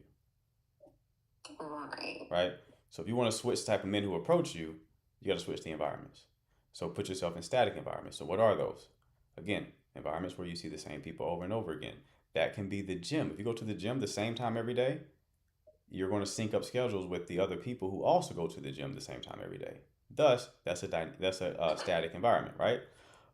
Church is a static environment. Any kind of hobbies or clubs that you're interested in are static environments. So for you, it would be thinking about like, okay, what kind of man do I want to date, right? And then combine that with what am I interested in? Identify environments that check both of those boxes, and then put yourself in those environments. Give you an example. I want to date a man who is very financially successful and takes care of his health, right? Let's say that's just for argument's sake, right? Okay. if you go to a very expensive gym like Lifetime Fitness, which is like $200, $300 a month, the only people who can go there are going to be men who make a good amount of money and probably prioritize their fitness. You go to that gym at the same time every day, it is now a static environment because you're going to see the same people over and over. You see what I'm saying? So you just want to be thoughtful about who am I looking for? What type of man am I looking for? You got to also be a match for those men as well. I'm not saying you're not, just women in the chat are also listening. So you also be a match for those men. And then identify the static environment. You don't want to put yourself in static environments that don't match your values. Meaning, if you don't run, don't join a run club. You see what I'm saying? And it's just, it's not going to work in your favor. The men there are probably going to want women who are living a similar lifestyle to them, right? So that's why I say to identify the type of man that you want. And then also, what are you genuinely interested in? Okay. So if you're like, I'm into the creative arts, okay, well then maybe join a hobby or a club or some sort of community that focuses on that. And then mix and mingle with the people. Now, this is also important. When you put yourself in those static environments, I always say people think they have a dating problem. What they really have is a social problem. Dating problems are downstream of social problems. People who have the most active and vibrant social lives tend to have the best dating lives. People who have very active and vibrant social lives are on dating apps. They don't need to be, right? So when you put yourself in these static environments, don't have the intention of finding a man. Put yourself, when you're there, make your intention to just enjoy the energy and the company of whoever is there. So if there's platonic connections you can make those platonic connections, right? If you're simply enjoying the moment as a woman, you're going to be emanating more like feminine energy. Because part of the femininity is going to be like just enjoyment. Like you're enjoying the moment. You're being very expressive, right? And you're connecting with people, right? And then those men are likely going to approach you when you're giving off that energy. Because before men approach, they're doing a risk assessment. They're saying, if I approach this person, how likely is this going to be a positive interaction? If you're like a wallflower or if you got RBF, you're looking mad, they're not going to really approach you, right? If you're laughing and enjoying yourself and they see you engaging with other people, being friendly, you're like, okay, well, if I talk to her, I'll get that same kind of energy. You increase the odds. Another benefit of static environments is men who aren't so super confident, maybe they have a bit of like, they're not timid, but they're just not the type of guy that the moment they see a woman they like, they go up and they're just not the guy like that. They're still a good guy, still an attractive guy, but they're not like, I'm shooting as soon as I see her. You don't run into those guys when you're in dynamic environments because you're only going to see them once and they may not approach you off that one time. Maybe if they saw you 3 or 4 times, they would approach you on that 4th time they saw you. So when you go the static environment route and you see the same people over and over again, he may not have the courage the first time he sees you. Maybe the 4th or 5th time he sees you, though. Today's the day. You see what I'm saying? I don't care what your dating problem is. Assuming you're a psychologically healthy person, you're also working on your looks, trying to maximize your aesthetics. The game is going to be static environments, male or female. It doesn't matter. This dating app shit, all that stuff, it's for the birds. The static environment approach, especially if you want partnership, you want a relationship, that's the play. It's not an overnight thing.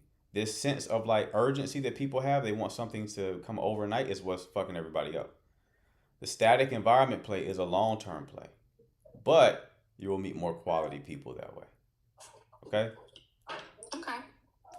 All right, love. Noted. So give that a try and let me know how it works out for you, all right? All right, buddy. Thank you. All right, dude. You take care. All right. Nikki, what's going on? Hey, hello. How are you? I'm good, and you? I'm good. What can I do for you? Okay. My question is about sort of not the word isn't control, but sort of like, well, control to a certain extent. Men who approach you and immediately it's all about your physical. I'll tell you why. Not recently, but I think it's been 2 years now I've decided to be celibate because I just want to be able to take that element that confuses us out of the equation. Sex completely confuses us.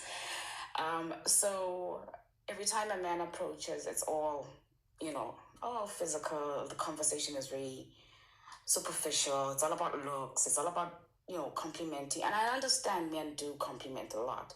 But at some point, you want to start getting to know this person and get to know them deeper and who they are in essence as a person. But it's always superficial. It's always about looks. It's all about, and it's not even one or two. It's nearly every guy. So I don't know if I'm giving the wrong vibe that, but I'm very clear about the fact that, this is off the table. I just really would like to get to know somebody. And my perfect idea would be probably to friend zone a guy until I know him well enough to maybe then allow it to move from friend zone. I don't think friend zone should be an end zone. So how do you kind of like, even, steer a guy you like? You see this guy, you like him, but he tends to keep things surface level, and you want to take that conversation to get to know his values, to get to know who he is, so that you can assess whether he's dateable, because he's pursuing you, but he's pursuing you surface level, if you get what I'm saying. Okay, so when you say that it's surface level and it's all about looks, what does that look like practically? Like, give me a specific situation. Is it like the initial conversation, or is it like I talked to this guy for 2 weeks and it's all surface level, all about looks? Okay, initial yes, and then I would say for 2 weeks you talk, and then you ask. It's more you asking questions, and he will give you the information you want to know. If you ask about his life, his values, he will answer those questions. But we still go back to, oh, you're so fine and everything and all that stuff. You get what I'm trying to say? And I also ask myself, why isn't it getting more into deeper conversations? And it's been 2-3 weeks of talking, and I feel at this time we should be now past that whole I'm attracted to you. I get that you're attracted. Now let's get to know each other more, our values, because you say you want something serious, right? So if you want something serious, then you should open yourself to me seeing who you are. Okay. But his rationale is he prefers to get to know somebody not by their words but by their actions. Okay. So are we talking about one specific situation, or has this been like a trend that you've experienced? In general, that's like, I'm talking about different guys, but there's one out of those guys that I'm thinking, okay, he's potential because I'm attracted to him, and he fits sort of somewhere in my ideal kind of list of what I like in a man. Okay. Okay. How are you meeting these men? Yeah, hey. Yeah, no, that's the part that I don't like. I'm actually not somebody who really likes going out a lot, honestly. I don't.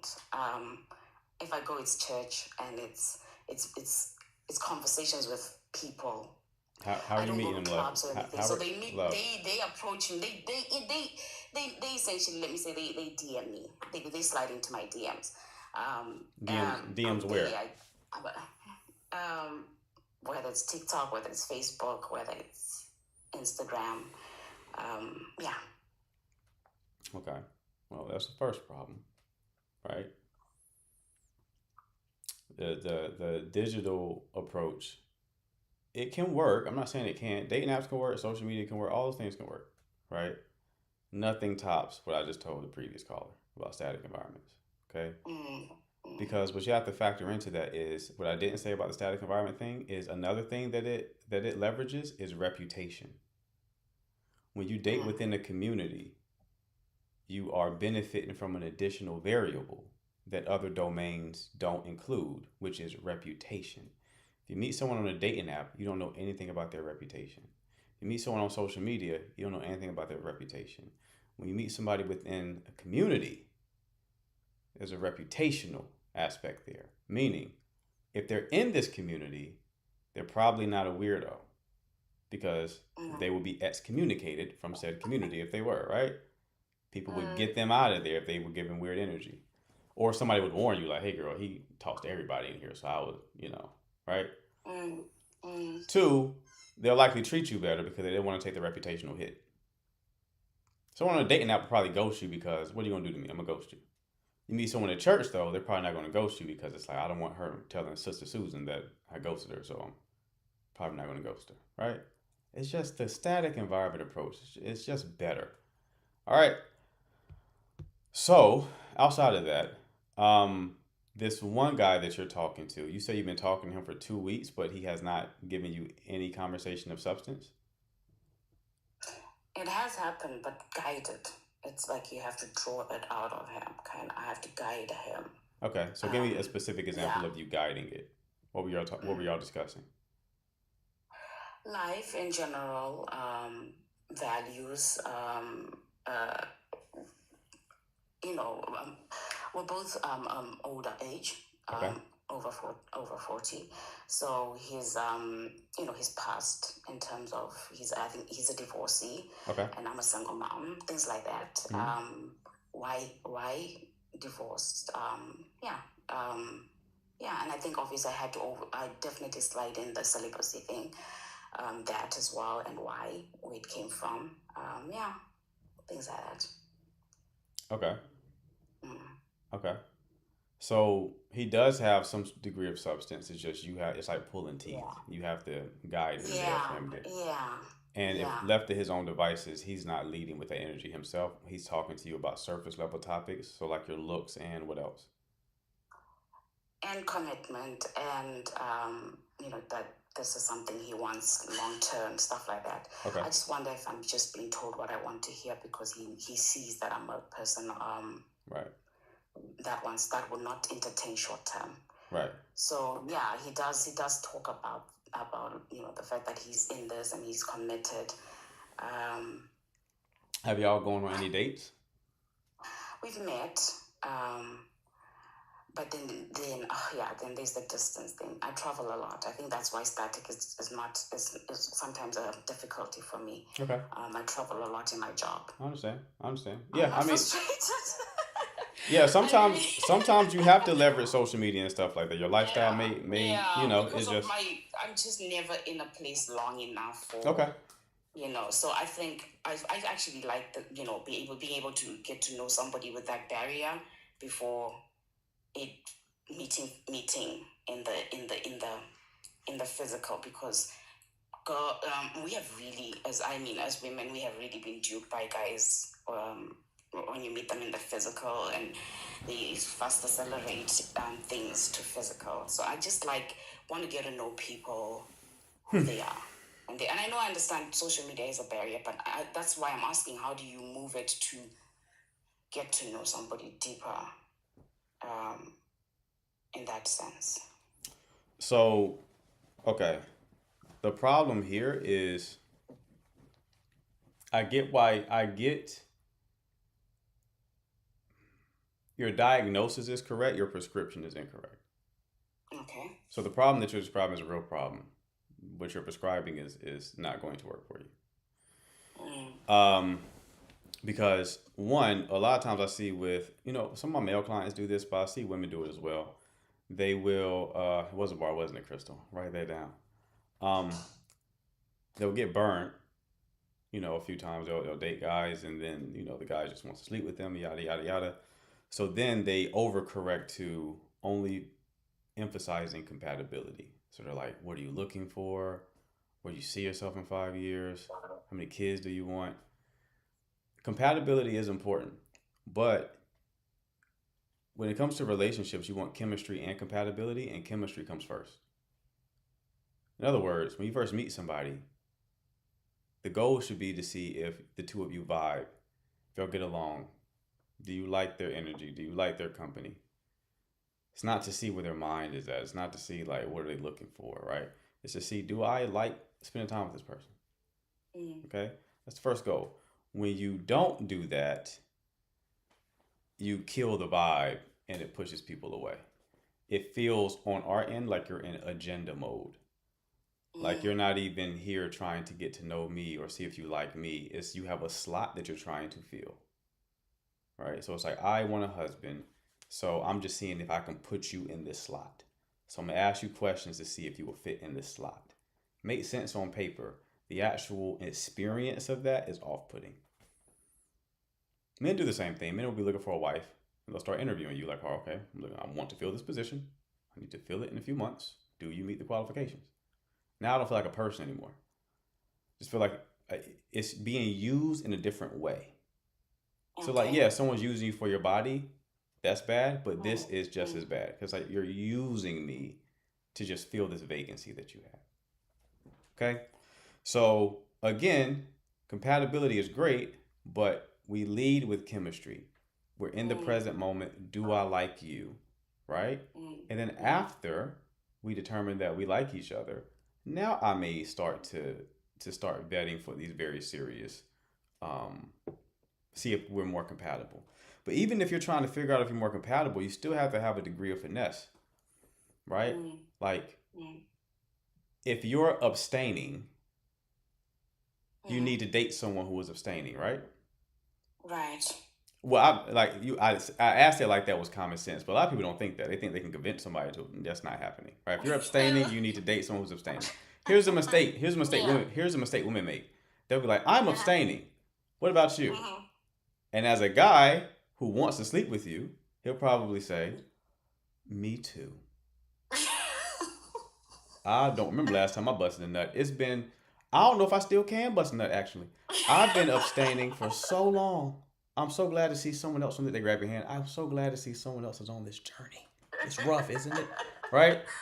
So it's like you have to observe. You don't lead with the information. In other words, you don't convey information like you don't say, "Hey, I'm looking for this.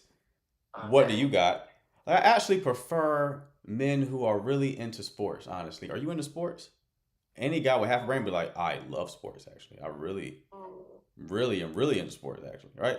So you want to kind of get a feel for where they're at before you reveal what it is you're looking for. And some things just need to be time. Wouldn't they just don't want to waste someone's time, right, but So that's the biggest thing. Women take this approach because they don't want to waste time, but here's the thing. You're still wasting time because you're pushing people away because the experience isn't good. You're just wasting time in a different way. Okay. Right? So it's like you're avoiding wasting time with this person, but you're still wasting time in the aggregate because your approach is pushing people away. Does that make sense? So no time was really saved. Miles, let's clip that. Let's clip that too. Let's timestamp that. That was a good one.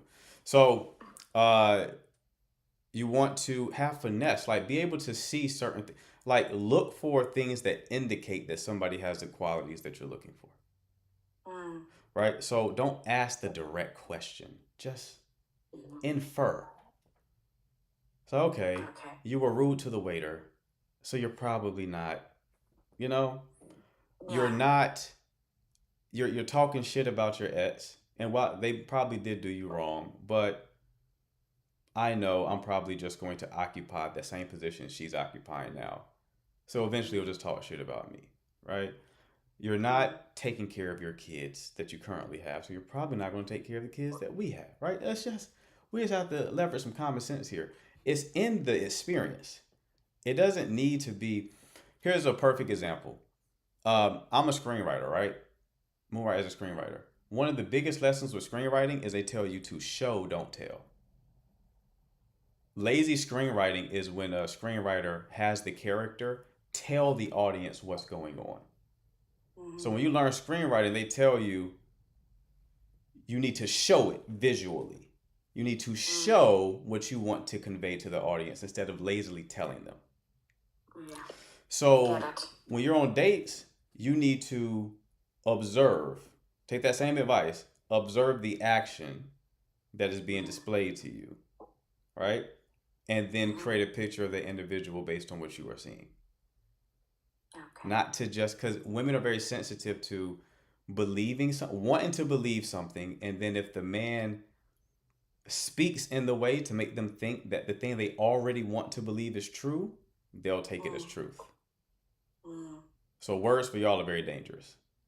So you That's have to. So to even prevent you being subjective to your weakness, which is words, yeah. let's limit the words and let's focus on the behavior. Maz, let's clip that as well, please. Give me a timestamp. Some good shit I'm giving y'all today. I should Yeah, I that's should reserve this nice. for like the coaching calls. But yeah, so But it's good. It's profound. Thanks. right. You've shed some light. Thanks. Absolutely. So that's how I would kind of change. There's more here. You can always book your hour call if you ever want. But this is Yeah. this is enough for you to kind of course correct in the meantime. Interesting. Okay? Thank you. No problem, love. Best of luck to you. Show me a better coach on TikTok. Show me one. They don't exist. Huh? Lump me in with these other scrubs. All right, who we got next? Last call. Hello. Hi. Hi. What can I do for you? I want to ask you one question. Okay. What's your question? There's this one relationship. We have been together for almost 6 years. Okay. But in between, I cheated on him Uh-oh.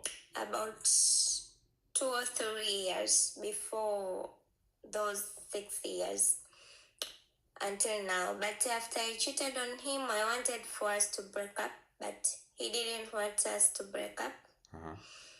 And until now, I feel like I don't have feelings for him, but he is the one who is forcing for us to be together.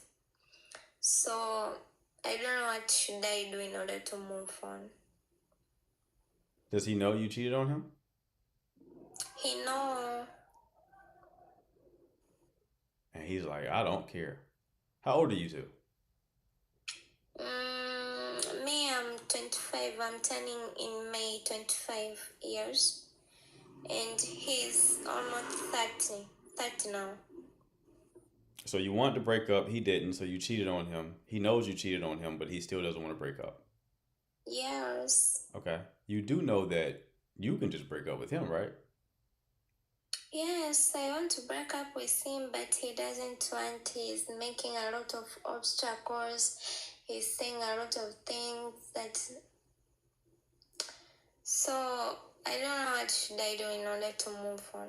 What kind of obstacles is he creating? Obstacles like he's saying that I've done a lot of things for you, and you just want us to break up like this. I don't want. Oh, so the And obstacles for me, are just words. yeah. Okay, well then he doesn't have to agree for you to, this isn't a divorce. There's no papers he has to sign. Yeah, yes, because we are not even married. Right, so you can just But break up and then walk away and live your yeah, life. I have tried. I've blocked him so many times, but he's keeping reaching out to me. Okay. So Just ignore. even me, I feel guilt. So I don't know what to do. Yeah, just ignore him when he reaches out to you. I always ignore him, but he's always forcing. I don't know what to do. Yeah, you just I mean, there's no magical solution I can give you, love. Like, it's one thing if he's like stalking you and popping up at your house. It's another thing if you say he's blocking you and he's still trying to make contact with you.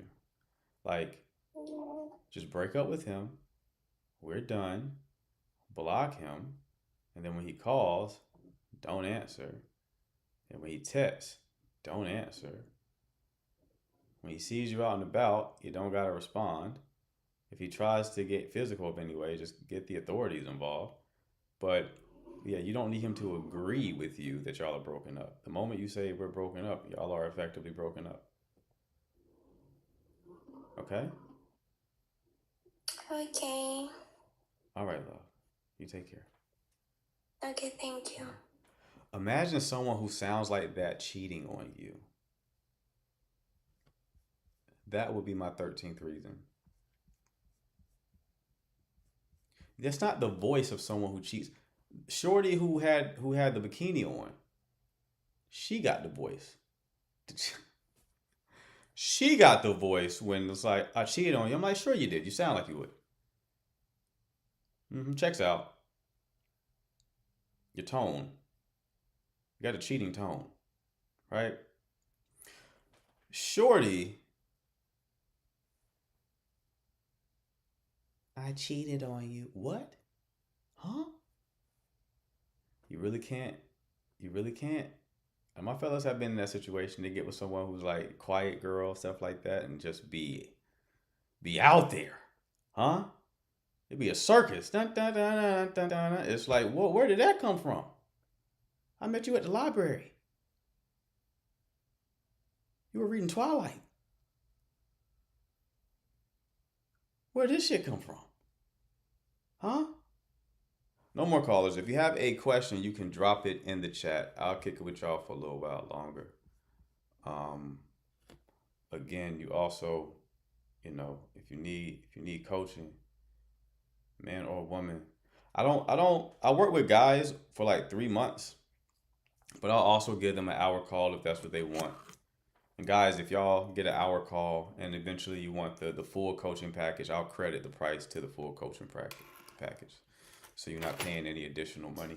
Women, though, y'all just get the hour call, but you can book as many hour-long sessions as you want. Remember, it comes with 2 weeks of DM support to help you implement what we talked about, answer any questions you couldn't get to on the call. I've been enjoying coaching women for this hour, actually. Didn't think I would. I think the payment acts as a filtering mechanism. So some of the women who are like, he hasn't texted me in 2 years, what do I do? Them women, I don't think they would pay to ask the question. So I'm able to avoid those questions due to the price. So like if they pay it, they got like a real serious issue,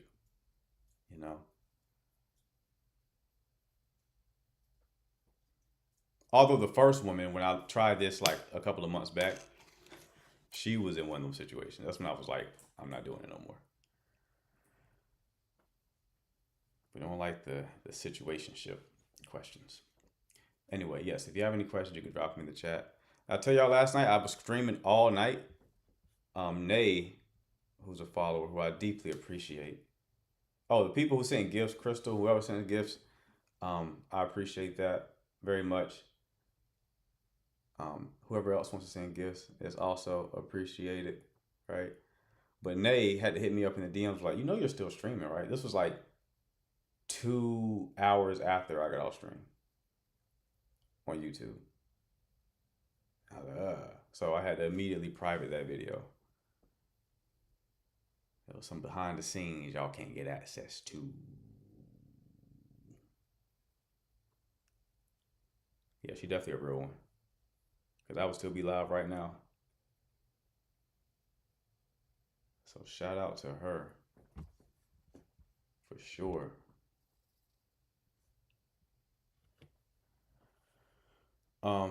Appreciate you, Kenny. I came in for walking the dog and you were on, but not on the camera. Right, yeah. So you saw this chair. You didn't think I was kidnapped or something? You weren't worried about me and my safety? That's crazy, Shari. You supposed to be calling 911 freaking out. Appreciate you, Miriam.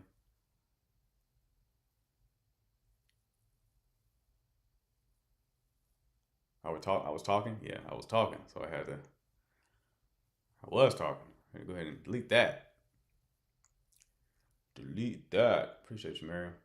What should I do to increase my confidence as a 23-year-old man struggling with low self-esteem?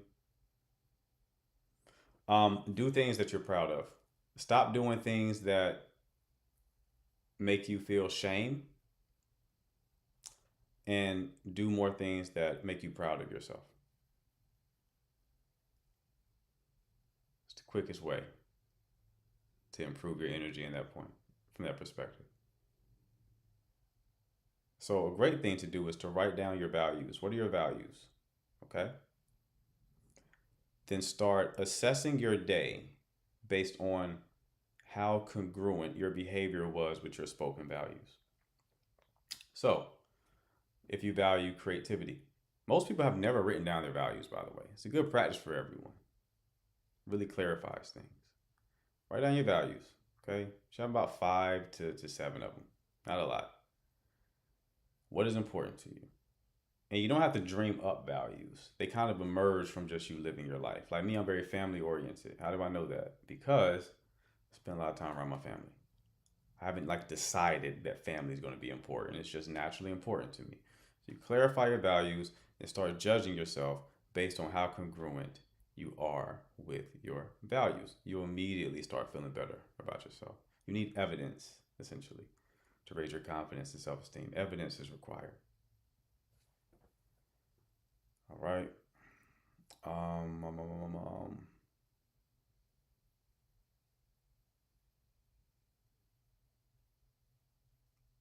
thought I missed the question. Definitely appreciate you and your solid advice.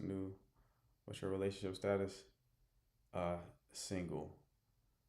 Do you think you should disclose your past relationships when meeting someone new? Like disclose what? Like that you were in past relationships, or like give them a PowerPoint presentation of every man that you've been with? Clarify what you mean by that.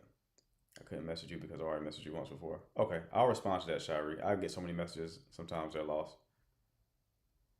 I'll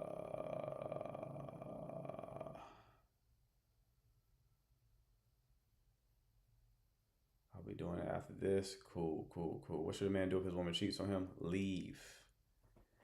Leave immediately.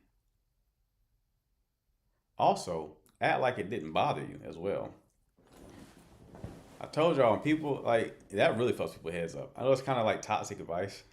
If you ever get broken up with, or even like a cheating situation, if you be like, oh, okay, well, this is over. But I will come back for my stuff tomorrow. If you come with energy like that, they may check into the psych ward. They will go insane. Not the healthiest advice, but just I want to give that as a gift. If you're broken up with, if you can pull it off, if you got the nervous system for it, people be like, what the fuck? I thought you're not bothered by this? Does that mean anything to you? Like, it really gets them. Again, not the healthiest advice, but I just sometimes you gotta throw out some shit that you know about. Did you end YouTube live today now? No, because YouTube, I'm like, you need 4,000 hours to be monetized on YouTube, right? 4,000 watch hours. Me streaming on YouTube contributes to watch hours. And because these lives are so long, they've made such a huge dent in my watch time. I have around 3,000 watch hours now, and I got there quick. So I'm keeping this part in to extend the watch hours, if that makes sense. So I can go ahead and get monetized up there. You buy into a towel after though. Yeah, you do all your grieving like by yourself. But yeah, if you can be unbothered by it. Yeah, this isn't gender specific, by the way. That's not gender specific at all. It'll drive anybody crazy. That's what I did, and he's going crazy sending paragraphs, right? I've done this, and ended him calling me, yelling about how I never cared. Right. How to respectfully back out of a date after exchanging numbers, like what to tell the man. Why do you want to back out of the date? What's going on there? I need to know that so I can tell you what to say.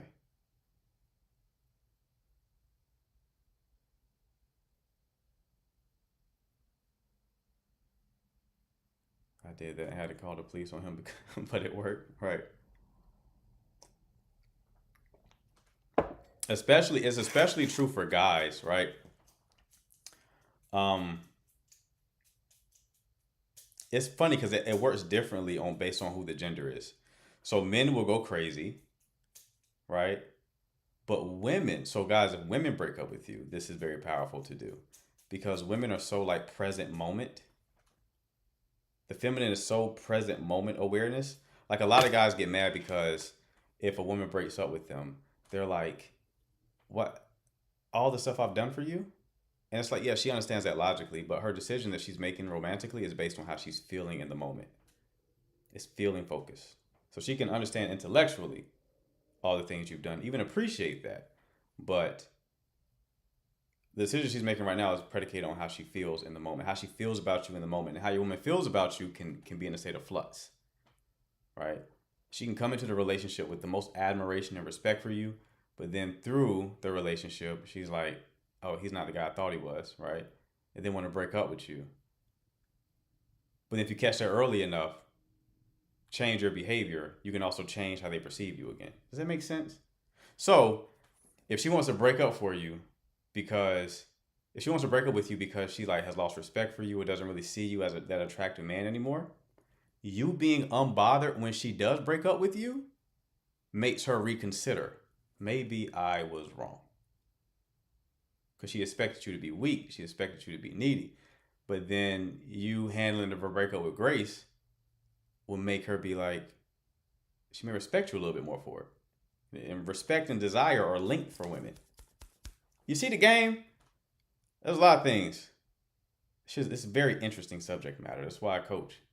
Because there's so many interesting tidbits here. So many interesting tidbits here. What guys tend to do, they get broke up with, they start crying or begging or getting mad. But it's like, if there's any spark between the two of you, being unbothered, if she breaks up with you, will ignite it. Now, she may still leave. Depends on how much you fucked up in the relationship or if you fucked up at all, right? Just because she breaks up with you doesn't mean that you did something wrong. But depending on the dynamic, depending on the reason why she's breaking up with you and the connection you two have, if there is any kind of lingering spark, this will help to ignite it. That's why this coaching stuff is so important because, like, yeah, you can watch this live and get a lot of information on this live. You can get a lot of tactics on this live, but you don't get the context of knowing when and how to apply it. Because the biggest thing with like dating and relationships, the highest truth is it depends. There is no black and white blanket approach you should apply. So some people may think like, oh, I can watch his live and just get all the advice. You think that, but it may not be congruent or the best move in your specific, unique situation. That's why coaching is important. The stuff I've told like both the women and men who purchased the 1 hour coaching call is shit I would not tell y'all on the live because it's very specific to this person, their unique situation.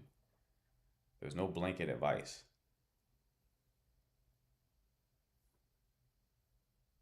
Even when I answered these questions, there was some lady, I think it was 2 lives ago, I was asking the caller like a lot of questions. And there was a woman in the chat who was like typing in all caps. She was like, are you going to help her? Or just keep asking her about her history, right? She was getting just emotional for no reason. And what she didn't understand is I have to get context. I need as much context as possible. I'm going to keep asking questions until I reach coherence, until I'm no longer confused about the situation. So if shit still don't make sense, I'm going to keep asking questions until shit starts to make sense. Once it makes sense, I can give you a read. Right. But people like that don't understand that context is important. They think you can just give blanket advice. Right. So like you'll even see in the chat, a woman starts telling you her story and people are like, run, leave. All right. You'll see the chat just blowing up like that. It's like, well, maybe let's get more data first. Let's get a bit more data. Then we can make a sound decision here. I don't know why everything warrants the response run, by the way. Why do y'all tell people to run so much? I asked for my steak medium. He cooked it well done. Girl, run. Only a narcissist will cook a steak well done when you ask for it rare. Run, get out of there. You're not safe. Yo, calm down. Relax. We gonna get there. Just relax. All right. Y'all watching a horror movie. This ain't Jeepers Creepers. We gonna figure it out. Cross on sport mode. Right.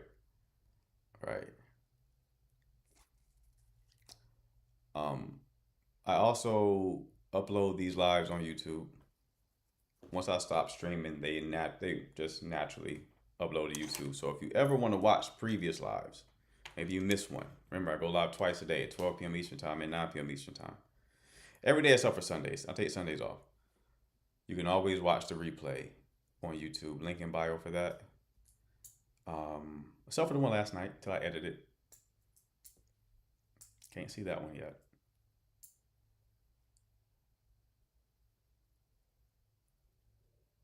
Oh, what did Hannah say? He could have stolen her TV, empty her account, and she'll be here saying, "What do I do?" Right. The ones who want to stay over everything is outrageous. I found out he was a serial killer, and he's been unaliving women who look just like me. How do I talk to him about this? He doesn't really communicate. So how do I talk to him about all of these women he's unaliving who look exactly like me for some reason? How do I bring that up in conversation? Is what I want to know.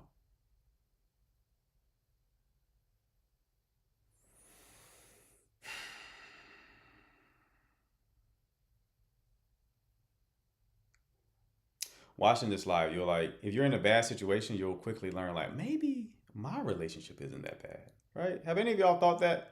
People who watch who are in relationships, you're like, actually, I was complaining.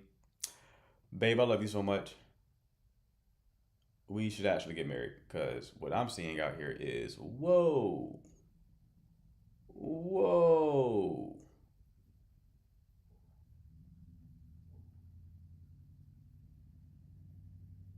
I realize I actually have my head screwed on. Right. Yeah, people out here are going through it. They're going through it. I was like that. Like, when I first started doing these lives, like, what is the situation? You don't realize how much of these situations you avoid when you, one, know how to vet, and two, stand 10 toes down on your boundaries and just get out of there. I told you, the first mistake that you make is choosing the wrong person. All of these situations can be reduced to two mistakes: choosing the wrong person and or staying too long. This issue that you're experiencing year 5, you would not experience if you left year 1.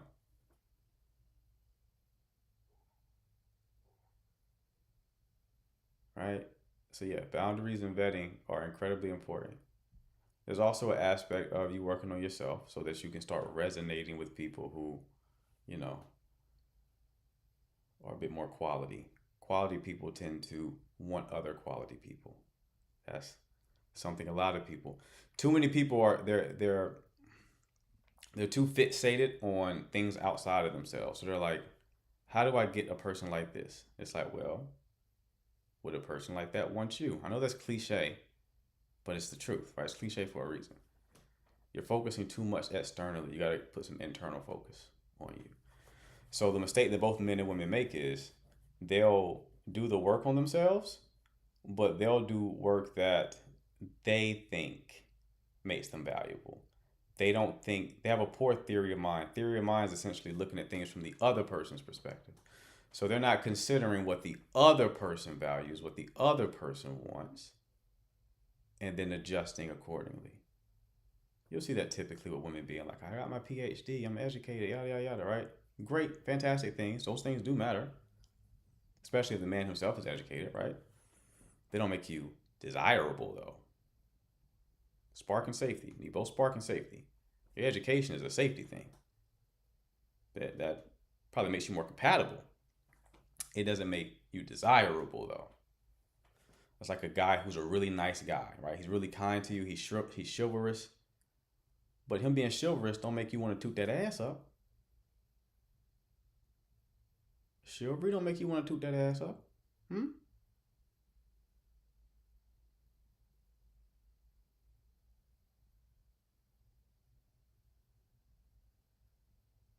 Chivalry does not expose the cheeks. It's a compatibility signal. Right? It's like, okay, I like that. It makes me feel safe. It don't make me desire you, though. Nah, I don't think you like a chivalrous. If Quasimodo came up to you, Crystal, and pulled out your chair, you're not going to be like, you know what? I know his back is hunched in a motherfucker, but I think I'm gonna toot this ass up for Quasimodo. It's like when women talk about, I'm a sapiosexual. I'm like, I was talking to a woman on a dating app years ago. She was like, I'm a sapiosexual. I'm like, you know what? Stephen Hawking may be your perfect match. She was like, genius man, but not my type. I'm like, right, sounds to me that at least that's not the totality of what makes you attractive, right? You're a sapiosexual, but there's a lot of intelligent guys out here I'm sure you wouldn't go for. You like chivalry. There's a lot of chivalrous guys you probably wouldn't.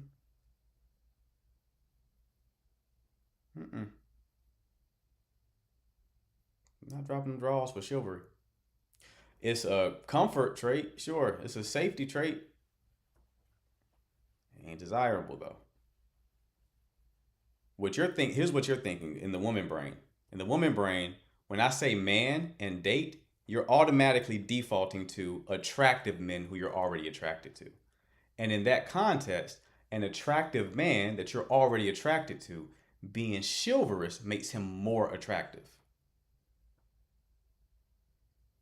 Because to a lot of women, men who are not desirable are invisible.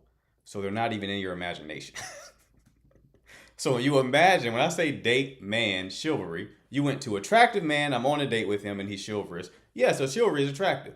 You're not thinking of, that rotund fella at your job with no haircut. You know what I mean?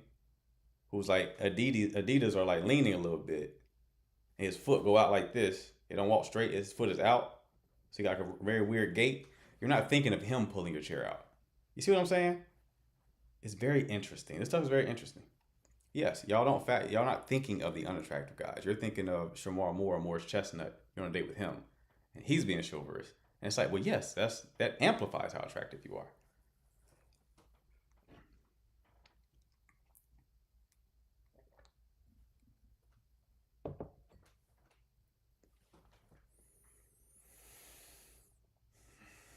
All right, any final questions? I don't know. I know plenty of women who date unattractive guys. No, unattractive guys, that's the beautiful thing about a lot of women is y'all are oftentimes taking in the totality of the man, right? So again, women tend to make romantic decisions based on how they feel. Okay? So you may encounter a man who is not visually your type, but if he got swag, if he's smooth, if he's funny, if he has an attractive aura, he just carries himself in an attractive way, that behavior will influence how you feel about him. And the feeling is what is making that's what you use to make your romantic decisions. How he looks is just another way to get you to feel a certain way. Does that make sense?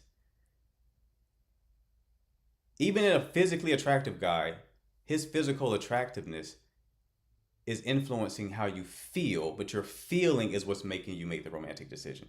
So if he doesn't have the physical attractiveness, he can still make you feel attracted in other ways. That's the hardest thing to get guys to understand, by the way. They are like bullshit because we're not like that. How you behave does influence us, but it's a secondary consideration. So, it's not what she feels, it's what she thinks. No, it's what she feels. The feeling comes first, the thinking. It's like it's a loop. They influence one another, but the feeling comes first. Feeling always comes first. So with guys, it's like, do you look good first? Am I physically attracted to you? Yes. Okay. Now, if you are behaving in an attractive way, it's like that can make me more attracted to you. But I don't care what Oprah does. I don't care how funny Oprah is. I don't care how charming Whoopi Goldberg is. It ain't happening.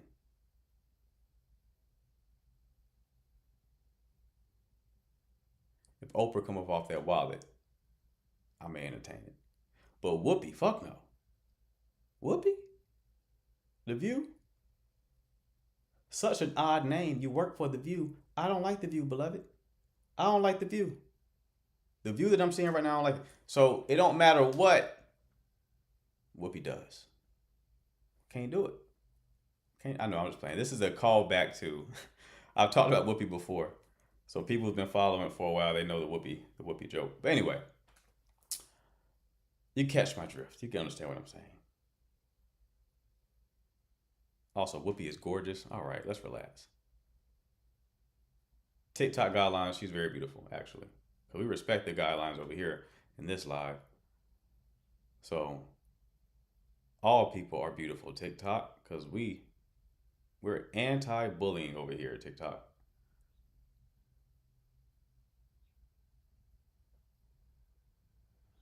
Don't need to get banned again. Last time I went off my Tyler Perry. Who I was talking about when I got banned? Was Tyler Perry or Steve Harvey? One of the two. I think it was Tyler Perry. They banned me quick. I said, oh shit, Tyler is powerful. That is a powerful man.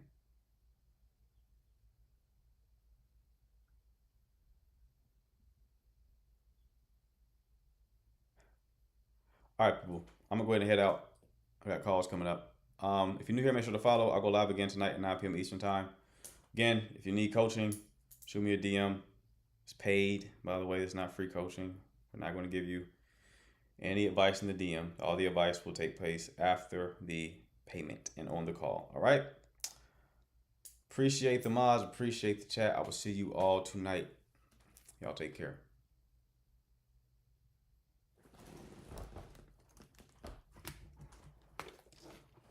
All right, YouTube. I'm not going to forget about y'all today.